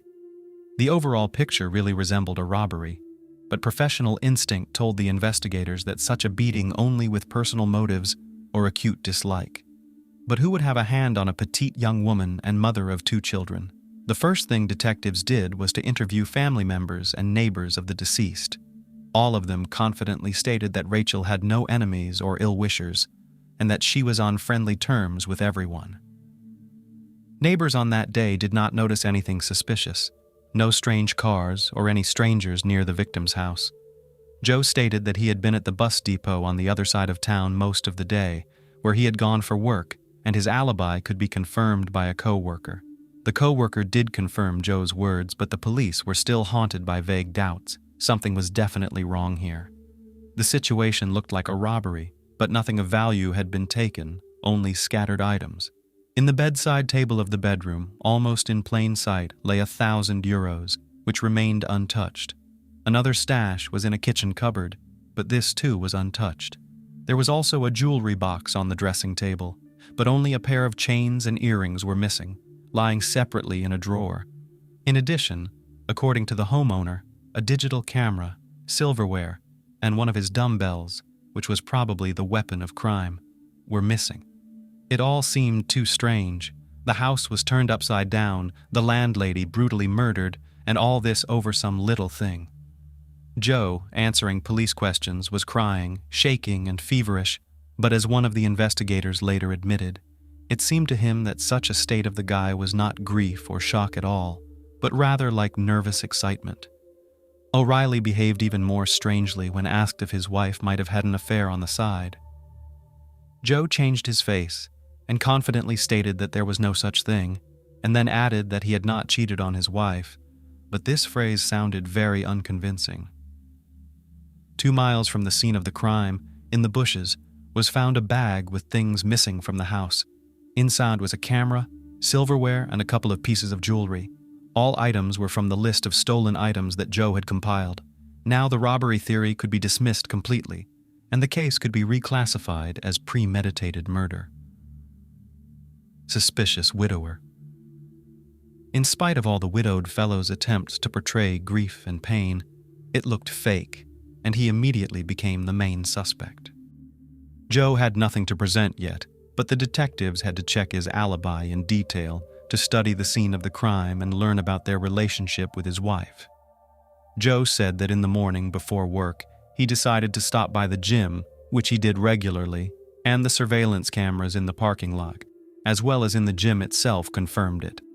He then drove to the office, and from there he went to a bus station in a remote part of the city in order to monitor the placement of advertisements on vehicles. His words were confirmed by a colleague with whom he allegedly called at the time.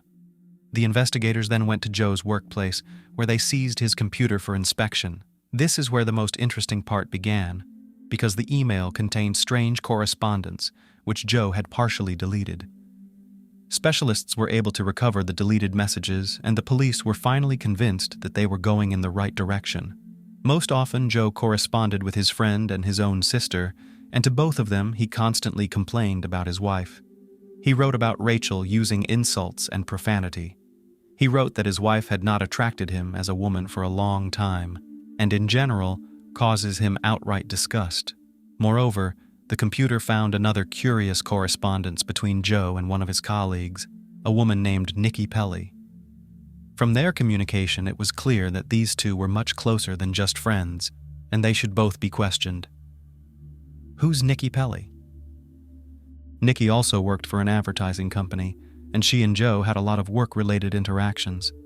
The woman was 10 years older than Joe, but that didn't stop them from having an affair. When exactly began their workplace romance, it was not possible to establish, but it was at her Joe spent evenings and even nights, and his wife lied about the fact that too busy with work. But this was not the strangest thing in the discovered correspondence. It turned out that Joe had promised Nikki in his messages that they would soon be together. He, she, and their sons, referring to his children with Rachel. Such messages were more than suspicious because in the event of a divorce, the boys would be left to live with their mother. Joe, who initially claimed that he had no affairs on the side, realized that it was pointless to deny it, because irrefutable evidence of his infidelity was found. Then he admitted that he had indeed been secretly dating Nikki for a while, but then they allegedly broke up. For more than a week, the O'Reilly house was cordoned off as a crime scene, and no one was allowed in because the police needed to scrutinize and document everything. During this time, Joe was staying with his sister and the boys were staying with their grandparents. At the funeral, Joe didn't look like a grieving widower. He acted remarkably calm, and most importantly, as if he was shunning the coffin with his late wife. When it was his turn to say goodbye, he did so quickly, coldly, and as he left, he indifferently said that the coffin could be closed and buried. When the family was allowed to return home, everything there looked as it had on the day of the crime, except for the body on the floor. Joe asked his father-in-law and mother-in-law to go with him, and they agreed, figuring he needed the support. On the spot, however, the son-in-law suddenly began to speculate about how the killer might have dealt with Rachel. He walked around the room in which his wife had been murdered and described how she had been attacked, the force with which she had been struck, pointing each time to dried blood spatters. Joe then suggested that the perpetrator might have gone to the bathroom to wash the blood off his hands and the crime weapon, which he then took with him. His account was horrifyingly detailed and full of detail, with Joe also waving his arms around to mimic the blows. However, his grief-stricken parents wrote off his behavior as an attempt to relieve stress and talk it out. Although Rose later admitted that all this time she did not let go of the idea that the son-in-law repeats the actions committed by him earlier, and it was he who massacred their daughter. Thirst for fame.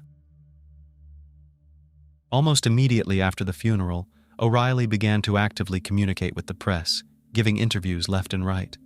He willingly invited reporters to his home, literally arranging them tours of the scene of the crime, and described how everything happened. At the same time, Joe every time on camera addressed the criminal, offering him to voluntarily surrender to the police. 3 weeks after the tragedy, the loved ones of the deceased agreed to participate in the shooting of a TV program devoted to this crime. But if Rachel's parents were depressed and literally killed by grief, then Joe on the set behaved as if he was a star. He vividly communicated with the makeup artists, interested in how he will look like in the frame, and in the breaks eagerly nibbled on the proposed treats, drinking their coffee. The police, who were still looking at Joe, decided to follow him, and found that from the set he went straight to his mistress, Nikki, who spent the night. By that time, the last doubts that he was the killer had already been dispelled, and it remained only to collect irrefutable evidence for the court. Gathering evidence was a very long, complicated, and painstaking process because the most important thing, the instrument of the crime, was not found. Nevertheless, there was enough other evidence. The first to speak were Nikki and the colleague who had confirmed Joe's alibi. They were both facing jail time for perjury, so they decided not to risk their freedom. Nikki admitted that she and Joe had not broken up at all, as they claimed earlier, but continued their relationship. Moreover, about their connection found out Rachel, because of which the spouses had a big scandal on the eve of the tragedy. The colleague, however, said that he was not sure whether Joe was at the time of his wife's murder at the bus station on the other side of the city. The guy simply confirmed his friend's words at his request, not knowing at the time that O'Reilly was a suspect in the crime. Recovered correspondence from Joe's computer, in which he insulted his wife and planned his future with his mistress and children, was also attached to the case. The police also examined numerous interviews with Joe and footage from the TV program and concluded that he described the crime in the kind of detail that only a criminal could know. In part, it was the widower's careless remarks that made it possible to reconstruct the full picture of the crime. In the morning, he really went to the gym, deliberately getting into the lenses of all the cameras there. Then he also warned his colleagues that he would be absent from the office because he would leave for work in another part of the city and his phone may not be available. Then he went not to the bus station, as he said, but to his home, where he armed himself with a dumbbell and hid in the marital bedroom, waiting for his wife, who had left to take the children to kindergarten. He attacked her suddenly, from behind, leaving no chance of escape. After the massacre, Joe, as he himself admitted, washed off the blood from himself and the murder weapon in the bathroom adjacent to the bedroom. The perpetrator then changed his clothes, scattered his belongings around the house to simulate a robbery, and went to work. On the way, he threw the items away and disposed of the soiled clothes and dumbbells so that they would not be found. He also thoughtfully called his already murdered wife's cell phone several times, sent her a couple of messages and recorded voicemails on the answering machine, asking her to call him back. In the office, he was acting strangely and looked overexcited, and his hands were shaking slightly. Some of his colleagues noticed this and asked if he was all right. But Joe was confused, and instead of answering, he hurried to his office, where he soon received a call from the daycare center, informing him that the boys had not been picked up. He did not hurry to go home, but instead sent his mother-in-law to be the first to find his daughter's disfigured body. He thought he had thought of everything, and that his guilt would be impossible to prove, but his thirst for fame and public attention played against him. Joe was not taken into custody until 2 years after his crime. Despite the fact that most of the evidence was circumstantial, Joe's guilt was proved by reconstructing the entire route of his movements that day on the signal of a cell phone, with which he did not part. It is noteworthy that at the time of Rachel's murder, Joe's cell phone signal came from the family home, It was verified later with the help of billing. In addition, it was revealed at trial that the anonymous letter to Child Protective Services was written by Joe's mother at the request of her son. Joe knew that he would not have sole custody of the boys in the event of a divorce, so he tried to smear his wife by making her look like a bad and abusive mother. But social services officials found no corroboration for what the anonymous message said, so O'Reilly decided to act, for sure. He felt no remorse. He smiled in the courtroom, talked animatedly with his defense attorneys, and even tried to joke, believing that he would be released anyway. But in the summer of 2007, the court found Joe guilty and sentenced him to life imprisonment. The lawyers tried to challenge this decision, but all their complaints and appeals were rejected. It is noteworthy that the relationship between Joe and Nikki continued even after the guy went to prison. His mistress visited him regularly for many years, but in 2022, for unknown reasons, they stopped communicating. Joe O'Reilly never pleaded guilty. In prison, he has become a model inmate who never causes any trouble, hoping to achieve parole eligibility one day. Any life, even the most shameful, can be wrapped up in a beautiful wrapper. If you tell it in a calm voice and present the negative character as a victim of circumstances, you are sure to feel sympathy and regret for him. The fact is that many bad people have charisma, strength, cunning, and we sincerely believe that they were not always bad, because often they made such circumstances, and we, without noticing, find excuses for their disreputable deeds. But today we will not justify illegal actions and certainly will not cover anyone. After learning about this case, you will decide for yourself whether their actions are worth justification. On April 4, 2015, emergency services received an eerie call from a local resident. A terrified male voice yelled into the phone to the dispatcher that he had gone into a friend's living room to turn on the lights and check on him. But when he went up to the second floor of the room, he saw blood everywhere. The victim's friend reported that everything was covered in blood, and the injured man was not breathing. After police arrived, the unincorporated community of Alette in Montgomery County was shocked by the brutal murder of 59-year-old local resident Charles Taylor. The crime scene looked like the subject of nightmares and resembled the set of a horror movie. Blood was everywhere, on the carpet, on the paintings, and the couch where the murdered man was located was completely soaked in blood. The brutality of the crime made it look like a grudge drama. After all, definitely, the attacker wanted not only Charles's death, but also to cause him as long as possible unbearable pain, time after time stabbing a sharp knife. The examination of the house showed no visible signs of forced entry, and Charles's bloody body was lying upstairs in his room, which meant that the criminal knew the house and acted decisively.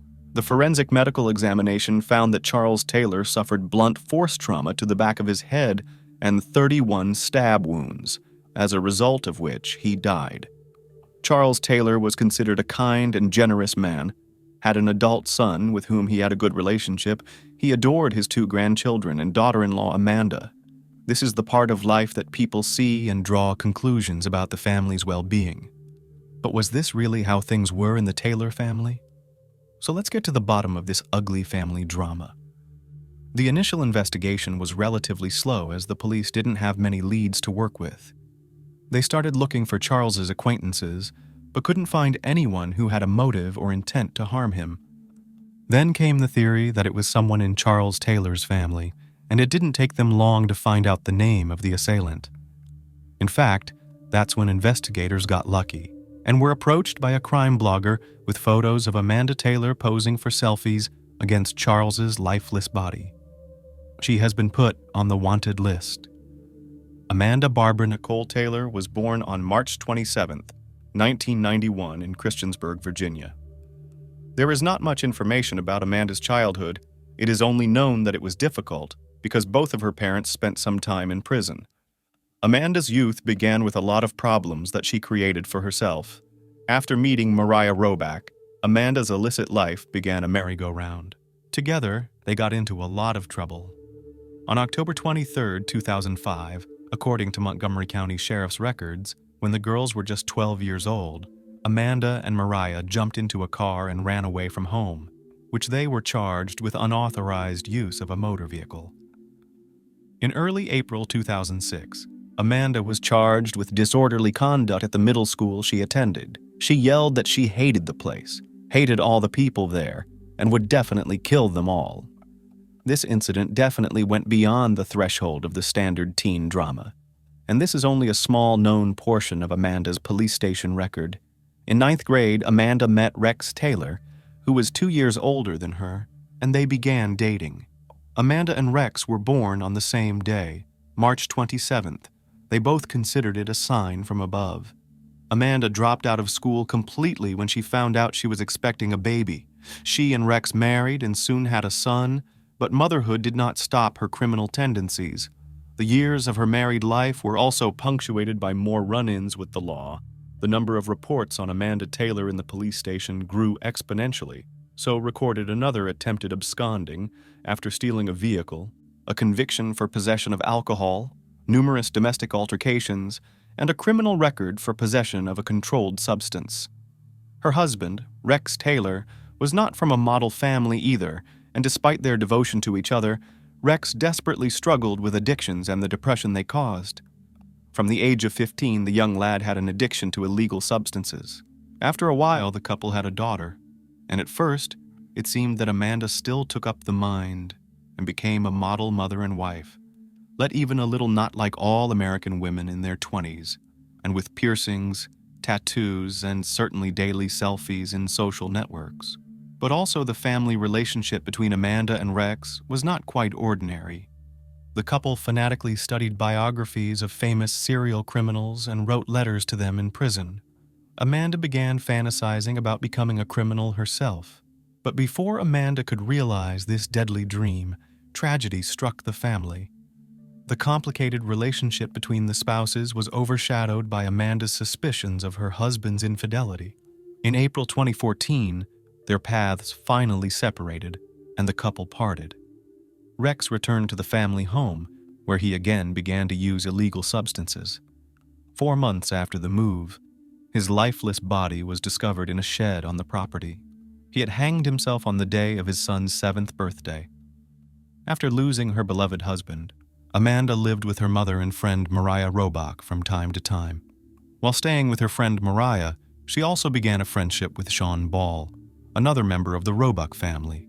On March 27, 2015, on their shared birthday, Amanda went to Rex's grave and attempted to end her life. She was rescued and forcibly admitted to a psychiatric hospital because her antics and thought processes were clearly distorted and could bring harm to her and others. But despite her mother's insistence and pleas for prolonged treatment, Amanda was quickly released home. Once she was released from the psychiatric hospital, the situation seemed to escalate because of her unstable personality problems. So Mariah and her husband asked Amanda to move out. They also kicked out Mr. Ball, who had fallen madly in love with Amanda. It was during this period of time, when her only true friends seemed to have turned their backs on her, that Amanda developed a deep desire to kill, and the inspiration for this was none other than her late husband, Rex Taylor. She wanted to do Rex justice and make him proud of her, and to do that, it was imperative that someone be skillfully taken dead. During his lifetime, Rex also had a fascination with serial criminals, so much so that his interest had long gone beyond a hobby. He socialized closely with criminals, and it was a friendship he was proud of in his lifetime. Imagine walking out of your house one morning to your mailbox and finding an envelope addressed to you from a notorious serial criminal who was arrested in 1980. Inside the envelope, you are relieved to find no creepy mementos, but instead find a birthday card for your young child along with a handwritten message. Some might argue that such a message would be as horrifying as receiving a severed finger or strand of hair. Either way, for most people, receiving anything in the mail from a serial criminal would be abnormal. But not for Amanda and Rex Taylor's family. Rex's behavior and his willingness to communicate and receive experiences from known serial criminals and Amanda's obsession with crime has been confirmed by some horrifying revelations of past social media posts under her account. In several posts, Amanda glorifies a mass of criminals and their brutal attacks, including the mastermind behind the largest terrorist attack in American history, Timothy McVeigh, and 2 young men, Dylan Klebold and Eric Harris, who staged a mass crime at Collin High School. She aspired to become one of those ruthless criminals she idolized so much, and of course decided to start her career as a criminal with a vengeance. After a while, Amanda accused Rex's father, Charlie Taylor, of being responsible for her husband's death, claiming that he had not helped Rex get rid of his addiction to pills, but had instead accustomed his son to illegal substances. And the cynicism and cold-bloodedness with which she took revenge on her father-in-law, Charlie Taylor, will send shivers down your spine. To commit her first major murder, she needed an assistant who would unconditionally agree with her actions. She was afraid she wouldn't be able to do it all by herself the first time, and she needed a willing accomplice to back her up if she got scared. And one Amanda already had, of course. It was the man in love with her, Sean Ball. The day she would take control of him was only a matter of time.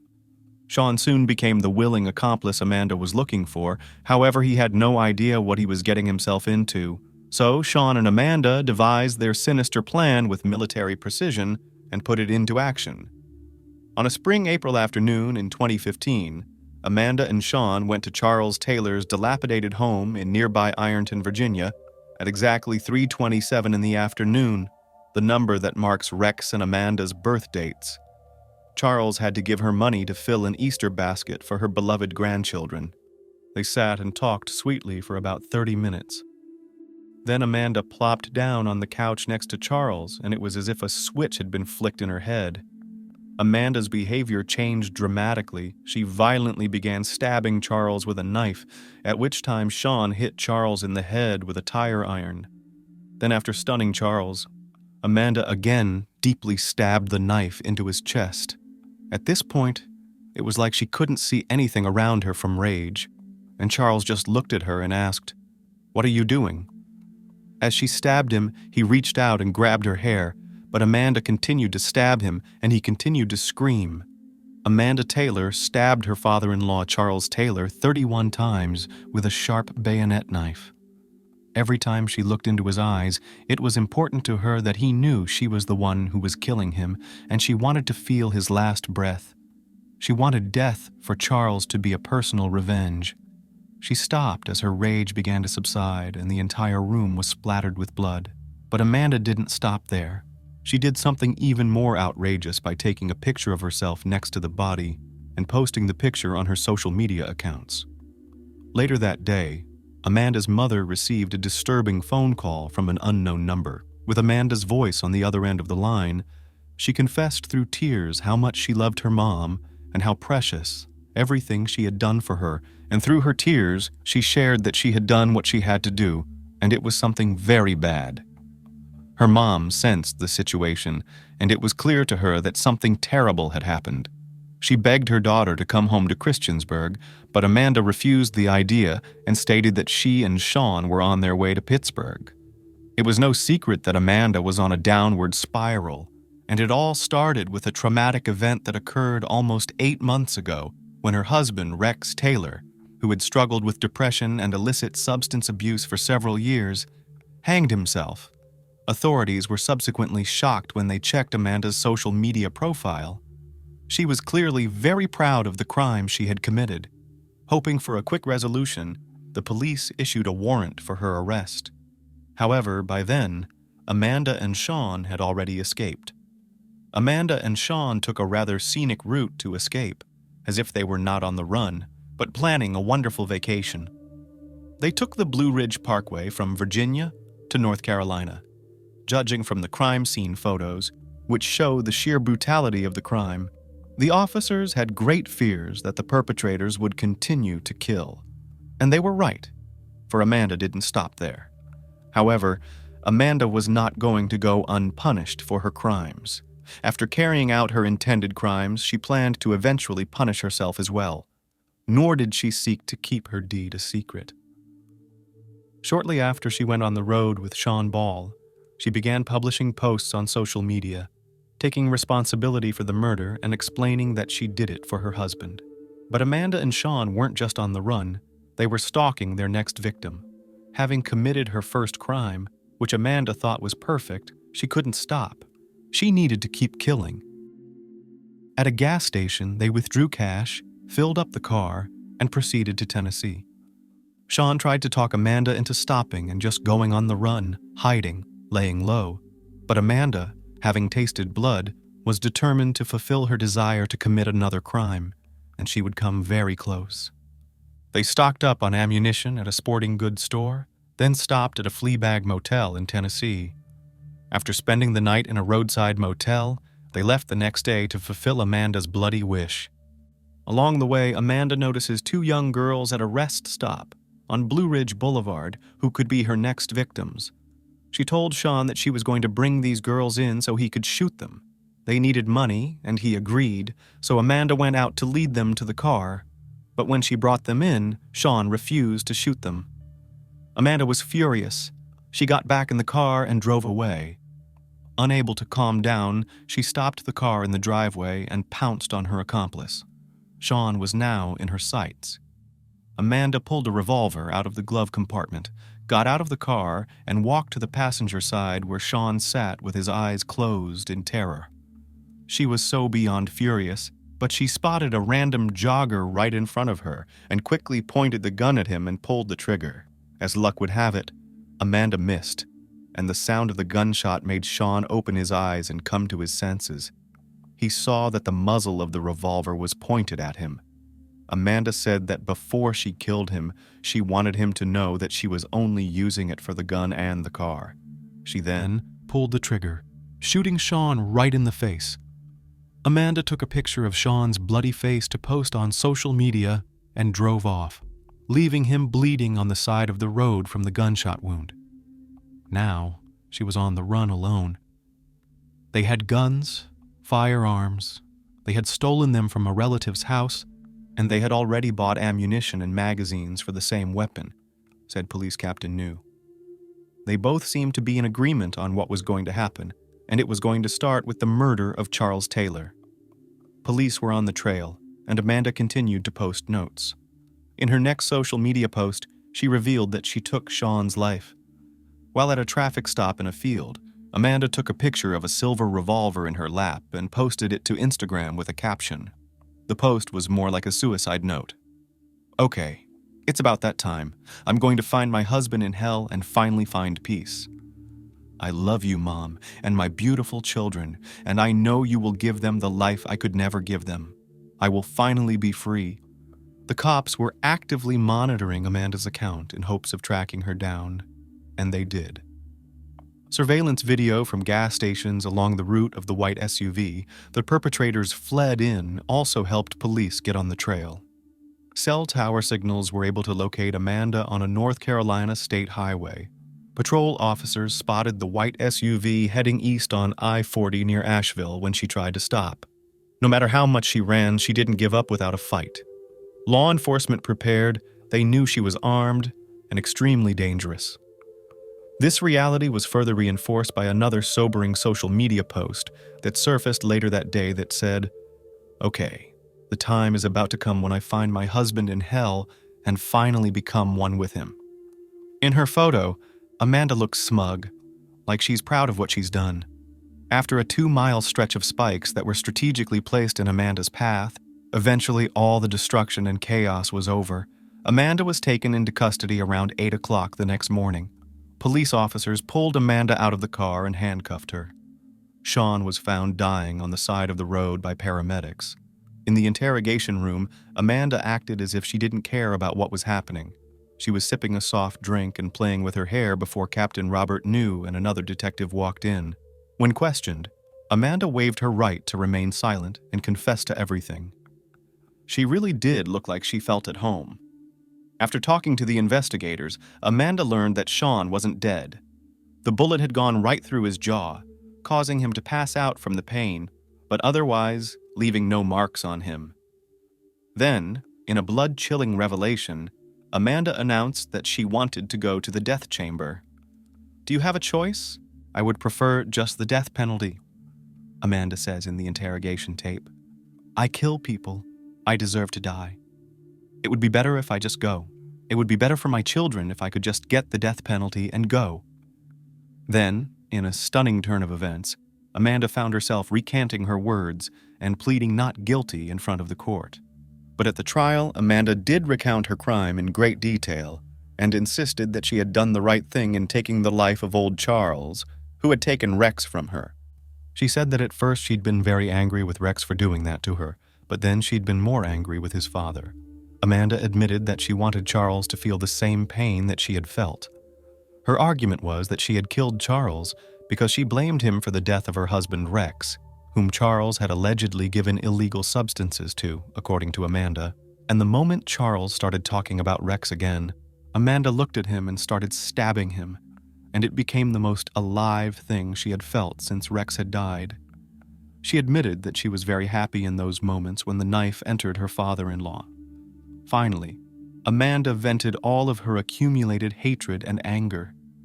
She did it to get attention, and by not pleading guilty, she got the opportunity to talk about the case, said Captain Robert New. Amanda's explanation is disgusting. After all, she compares the feeling of the crime to a happy memory. At the November 2015 trial, the jury heard how Amanda stabbed Charles 31 times, and that she aimed for his face and chest. It took the jury just 30 minutes to find Amanda Taylor guilty of first-degree murder. She was sentenced to life in prison. The judge called her the epitome of evil. As part of the plea bargain, Sean Ball agreed to a suspended 60-year sentence after 41 years in prison. Sean admitted that he is not worthy of sympathy and is completely remorseful for what he did. But there is a guilt that he has to live with every day and wonder what caused this to happen in his life. Sean Ball was jailed for 41 years after admitting to second-degree murder as part of a plea bargain. The 60-year prison sentence was suspended, except that Ball had to serve 41 years and 1 month. Amanda recently appealed her conviction and lost. She said she plans to appeal her conviction to the Supreme Court if she has to. Obviously, Amanda didn't become a serial offender, but she gained notoriety as a killer selfie taker. Amanda Taylor made a heartbreaking confession during a phone interview for a popular show from prison. When asked about why she took selfies with her body, she said, "I was just really excited and thought I wanted to take a picture so I could post it and show everyone. It made me really happy finally." She said she has absolutely no remorse for what she did to Charles Taylor because she did exactly what she wanted to do. Amazingly, during this time, she gave a local reporter a phone interview in which she compared the thrill of being stabbed to riding a roller coaster. She said, "It was like my first roller coaster ride because of all the nerves and the feeling of freedom. That's how I felt. It wasn't what I had in mind at all. It's not what you see in the movies. It's a real animal sensation." Amanda Taylor had committed a terrible crime and wanted more.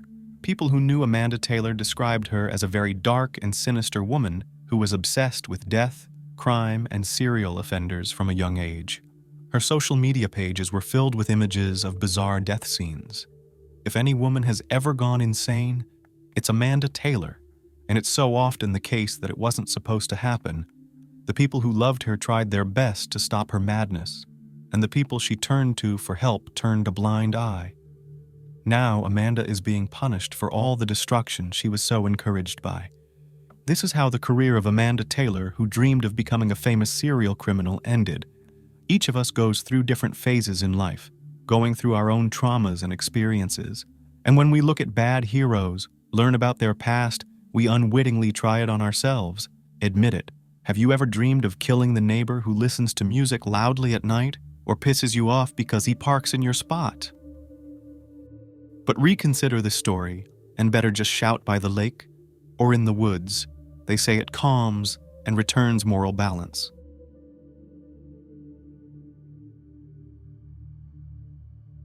On a vast site 60 miles south of Melbourne lies a landfill. As with any dump on a large plot of land, there are towering piles of domestic waste. Birds circle over the meter-high piles, while a foul smell spreads for miles around. This place is usually devoid of people. However, in May 2004, hundreds of police officers were sifting through the trash. The scene resembled something out of an apocalyptic movie, especially when investigators and police officers donned protective suits against biological hazards and ultra-durable masks to guard against asbestos-ridden dirt. The area was littered with thousands of blue trash bags. Each day of searching was incredibly challenging. They had to check every bag. This lengthy and inevitable process significantly delayed the investigation. After 3 weeks of searching, the officers were disheartened and had exhausted their moral and physical resources. On the final day, they had one last chance to find the mother and daughter. Narelle Fraser, a young woman working in the missing persons department, had put significant effort into the search from the first day, each time apprehensively beginning the inspection of a new blue bag. Around 10 a.m. on another day of searching, an excavator pulled up another batch of bags from the depths of a massive pile of garbage for inspection. Fraser noticed a blue bag stuck at the top of the bucket. As she had done hundreds of times over the past days, she paused the search to conduct a thorough examination of the excavated trash. Climbing up the pile, the woman opened the trash bag, but seeing only a kitchen glove, she signaled to continue the search. But something was off. The investigator's intuition brought her back to the bag, and when she reopened it, she saw something else. What she had mistaken for a kitchen glove was actually a bloated, decomposing human hand. She screamed aloud. She had found them. Today, let us visit the marvelous Australia, specifically Mornington Island, where despite the beauty of the surrounding nature, mild climate, and welcoming atmosphere, a nightmare akin to a horror film occurred. In May 2004, John Sharp appeared on television pleading for help. Holding a photograph, he tearfully implored anyone with information about the disappearance of his wife and daughter to contact the police and assist in their search. As it turned out, Anna Sharp and her 18-month-old daughter, Gracie, had been missing from their home since March. Let's start from the beginning and figure out who is involved in the disappearance of Anna and Gracie Sharp. We'll learn where the mother and daughter went, and whether John Sharp could have really harmed his own family, or if someone else is to blame for their disappearance. Anna Kemp was born on September 27, 1962, in Dunedin, New Zealand. As an adult, she moved to Melbourne, Australia, hoping to build a career, find love, and live her best life. John Miles Sharp was born on February 28, 1967, to Valerie and Miles Sharp. The couple owned several pastry shops and lived a quiet, peaceful life in Mornington, Victoria. John grew up in a large, happy family with 4 older sisters. Later, the Sharp family welcomed another boy. John Sharp's early years were largely unremarkable. He had social issues and was heavily dependent on his parents. He had low emotional intelligence and lacked the ability to cope with stressors in his life. Sharp completed 12 grades but failed his exams. In addition to a lack of emotional intelligence and an unwillingness to face his own problems, he couldn't handle stress, so he tended to shift decisions onto others. After leaving high school, John took a job at the State Bank, where he met Anna Kemp. At the time of their meeting, Anna was 31, and John was 27. They were very different in temperament. He was always a loner and had no friends because he had been very shy since childhood and could only communicate freely with his family members. Anna, on the other hand, was cheerful, lively, and attentive to others. This greatly attracted John, and he showed her as much attention as he could afford. At first, she did not like him, but then she noticed his interest in her and saw how he opened up around her, transforming from a reserved, silent man into a confident and engaging conversationalist. Anna took notice, and the young couple began dating. In October 1994, they married. The ceremony was modest and took place in a close family circle. Anna's close relatives from New Zealand also attended the wedding, but they did not share her choice, thinking that Anna was too good for him. Decorum prevented them from voicing their opinion out loud, so the parents remained silent and supported their daughter's choice. However, during the honeymoon, Anna herself began to doubt the correctness of her choice. In a phone conversation with her mother Lila, she complained that she had rushed into it and that there was no real strong love between her and John. But being a devout Catholic, she accepted her choice and decided to try to establish good family relations with her husband and become a full family. They lived together for 7 long years in various places around the Mornington coast and appeared to be a perfectly happy family. But in reality, they lived their lives separately. By the end of 2001, Anna and John learned they were expecting a child. Anna was happy as she had long dreamed of having a child, but John was opposed, as they had agreed before marriage that they would not have children. Anna disregarded John's opinion and kept the pregnancy. Thus, in August 2002, baby Gracie Louise Sharp was born. The little girl had a difficult start to life as she was born with hip dysplasia. This is a congenital malformation of the joint that is corrected by wearing a special brace for a long time. The principle of such a brace involves bending the child's legs at the knee and hip joint and holding them in such a position. Wearing the brace around the clock creates certain discomfort for sleep and full life. Such inconveniences for the little newborn girl were very difficult during the first few months of life. It was expected that this condition would not create long-term problems for Gracie, but in infancy, she felt very uncomfortable and experienced significant distress while wearing the brace. But Anna cared for her daughter with complete dedication, hoping to remove the brace as soon as possible. The girl was very weak, ate poorly, slept little, required constant attention and care. Anna's time was entirely occupied with caring for her daughter. John was dissatisfied that his wife, Anna, devoted all her time to their daughter Gracie, and their marital relationship grew increasingly tense. However, Anna was unconcerned with John's feelings, as she was fully occupied with their daughter. Even after the removal of Gracie's brace, her sleep issues worsened, prompting Anna to seek professional help. The ordeal was exhausting for her. Anna quit her job to dedicate all her time to Gracie. The Sharp family was financially well off and wanted for nothing. In previous years, John had started a company in property staging and flipping, which allowed them to build a substantial financial cushion. In late 2003, the couple bought a house on Prince Street, close to John's parents' home. Soon after moving in, Anna surprised John with news of her second pregnancy. Anna was thrilled, as she had dreamed of having 2 children, but John was very displeased with the news and even once questioned whether the child was his. Despite their differences, their relationship appeared to be quite good. On March 21st, 2004, Anna, John, and little Gracie were invited to a family celebration. They seemed perfectly happy, and none of the attendees noticed anything unusual. But 2 days later, Anna disappeared. John behaved oddly. Perhaps each person grieves in their own way, but he did not report her missing to the police, nor did he look for her among friends and relatives as if he knew where his wife was. And so it turned out. Sometime later, John confidently told Anna's mother in a phone conversation that she had run off with another man. He explained that he didn't know where she was or with whom. He also mentioned that Anna had taken her mobile phone with her. However, little Gracie stayed with John. This was most strange to Anna's relatives. They couldn't believe it, knowing that Gracie was neither needed nor of interest to John, and Anna would never have done such a thing. Anna's relatives never believed the story John told them. They knew Anna well enough to believe that she would never leave her Gracie, who still required constant care. On March 28th, John called her parents again and reported that Anna had come home by taxi and taken Gracie. He also stated that Anna would not return and that the child she was expecting was not his. This news completely dismayed the Kemp family. What John told them about Anna was not true to their daughter, but Anna's mother was adamant that her daughter would not leave the house, especially 20 weeks into her pregnancy. So who is John Sharp, a grief-stricken father and husband, or a participant in the disappearance of his own family? Over time, Anna's family received a letter via social media, stating that she had moved to another city to start a new life with a new lover, and asked not to be disturbed until she was fully settled.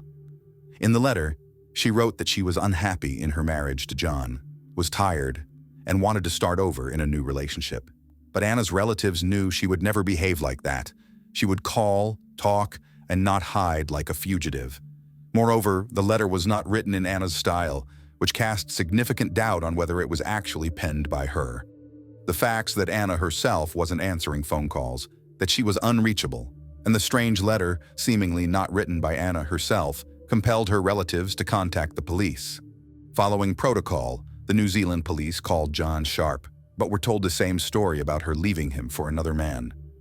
There were enough suspicions to report the case to the police in Mornington, Australia, who immediately contacted John. Sharp failed to convince the police that everything was fine, and they promptly referred the case to the Victoria Missing Persons Unit. Within a few hours, an investigative team was dispatched. However, the truth is not always obvious, and the police conducted a thorough check. They visited the Sharp home, where John remained alone. John cooperated with the investigation and appeared genuinely distraught and upset. He recounted how Anna, upon leaving for the first time, got into a blue car. He reported that Anna and Gracie had moved to Chelsea. They took all their belongings and are likely now happily living their new life without him. After John's testimony, the police asked to inspect the house, and he agreed without hesitation. The first floor looked completely normal. The inspection of the second floor somewhat surprised the investigators.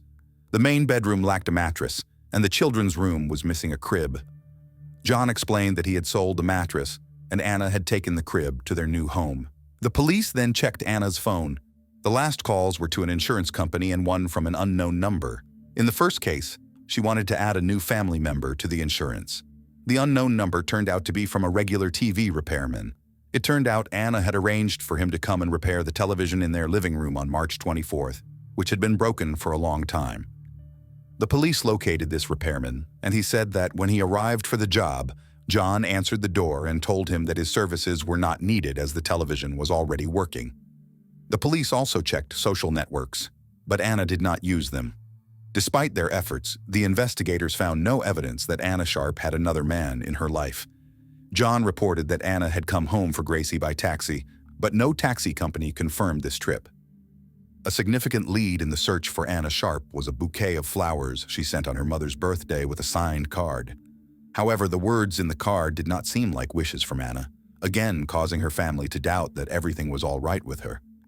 Bank statement details showed that the bouquet was indeed paid for with Anna Sharp's card. As there were no witnesses or evidence to support John's claim that Anna had gotten into a blue car on the purported day she left, nor was there any evidence of bus, plane tickets, or hotel bookings. Anna's friends had absolutely no information that could confirm the story that she had run off with another man. So, what happened to Anna Sharp and her young daughter? On June 10th, John Sharp was questioned by the police again, but he stuck to his story.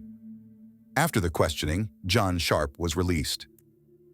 However, this was a tactical move by the investigators as they had put John under surveillance, hoping to catch any clue that could aid in the search.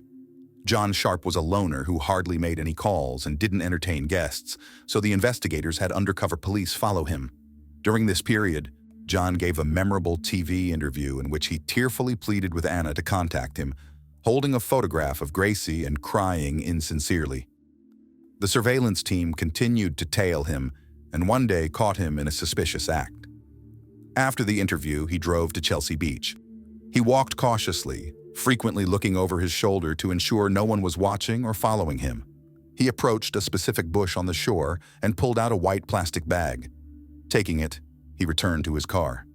There, he took a phone out of the plastic bag and made a call, then drove to the nearest ATM and withdrew cash. After that, he put everything back in the bag and buried it under the bushes on the beach. All these suspicious activities were captured on video by the surveillance team.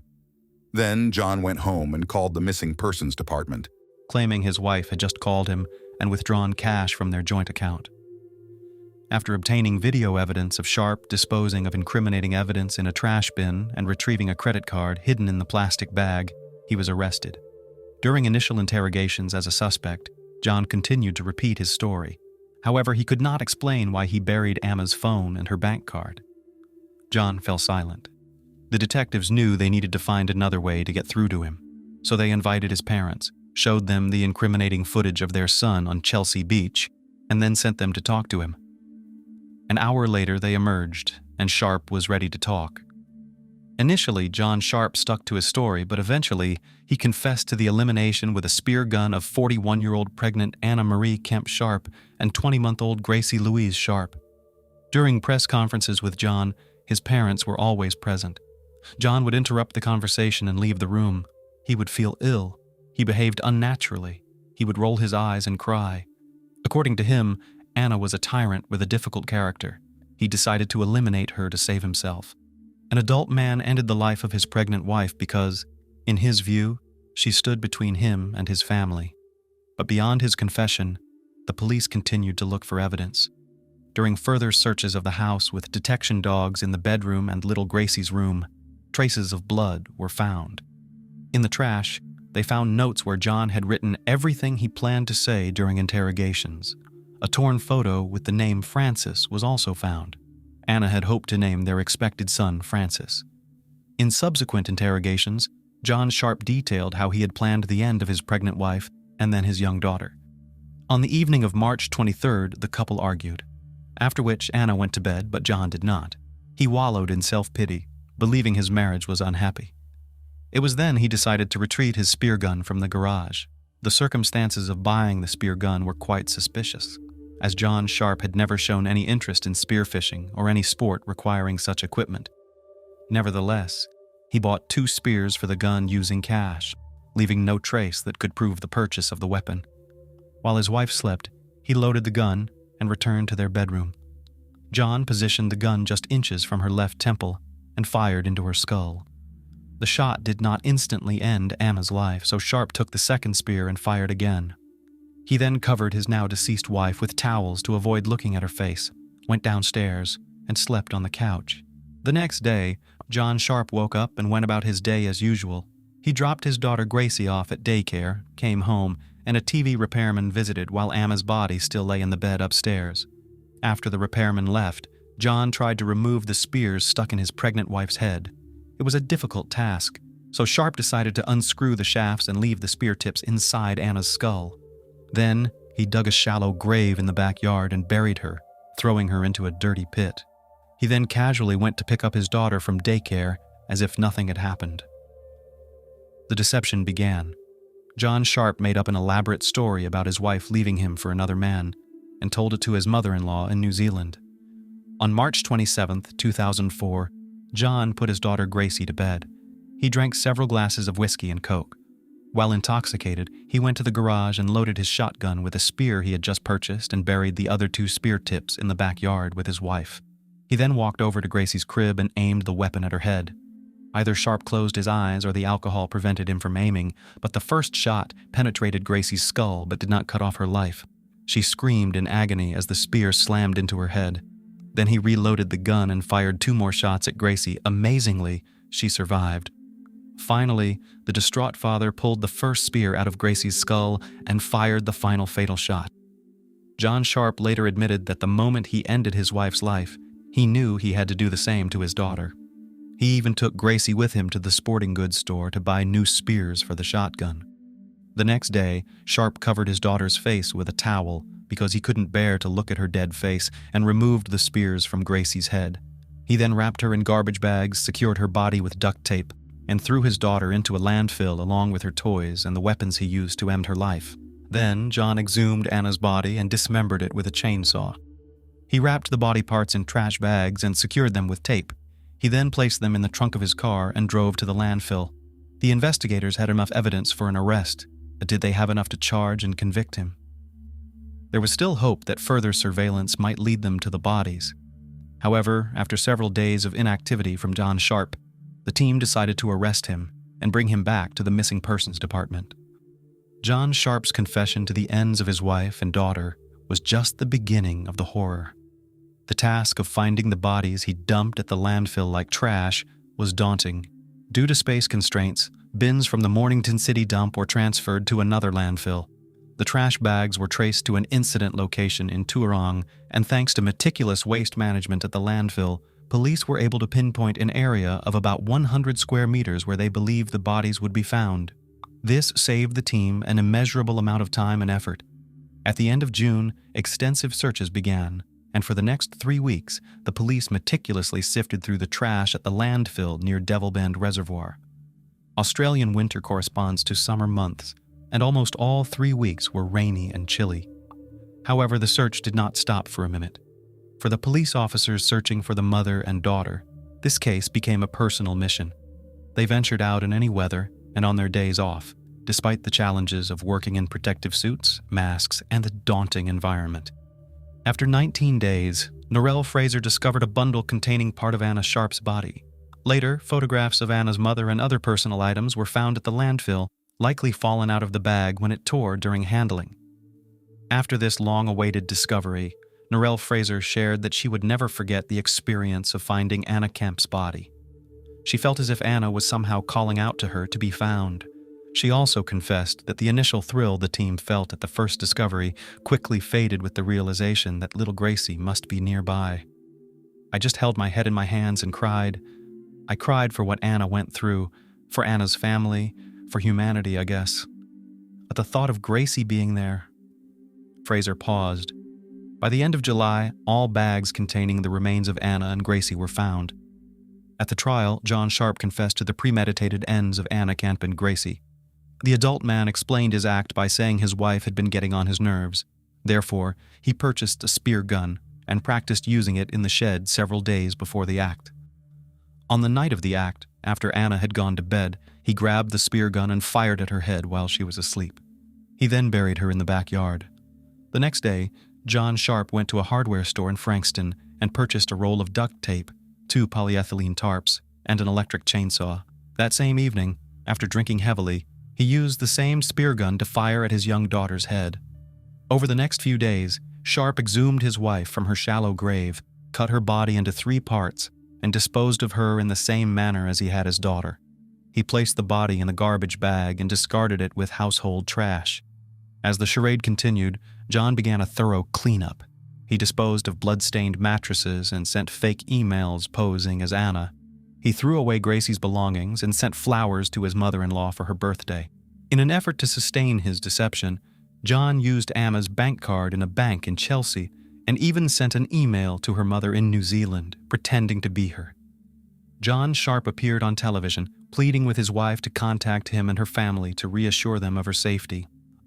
"Anna, our marriage is over, but I still love you, and you are the mother of our wonderful daughter Gracie, whom we both adore more than anyone else." He signed a written statement to the police, claiming he had nothing to do with her disappearance.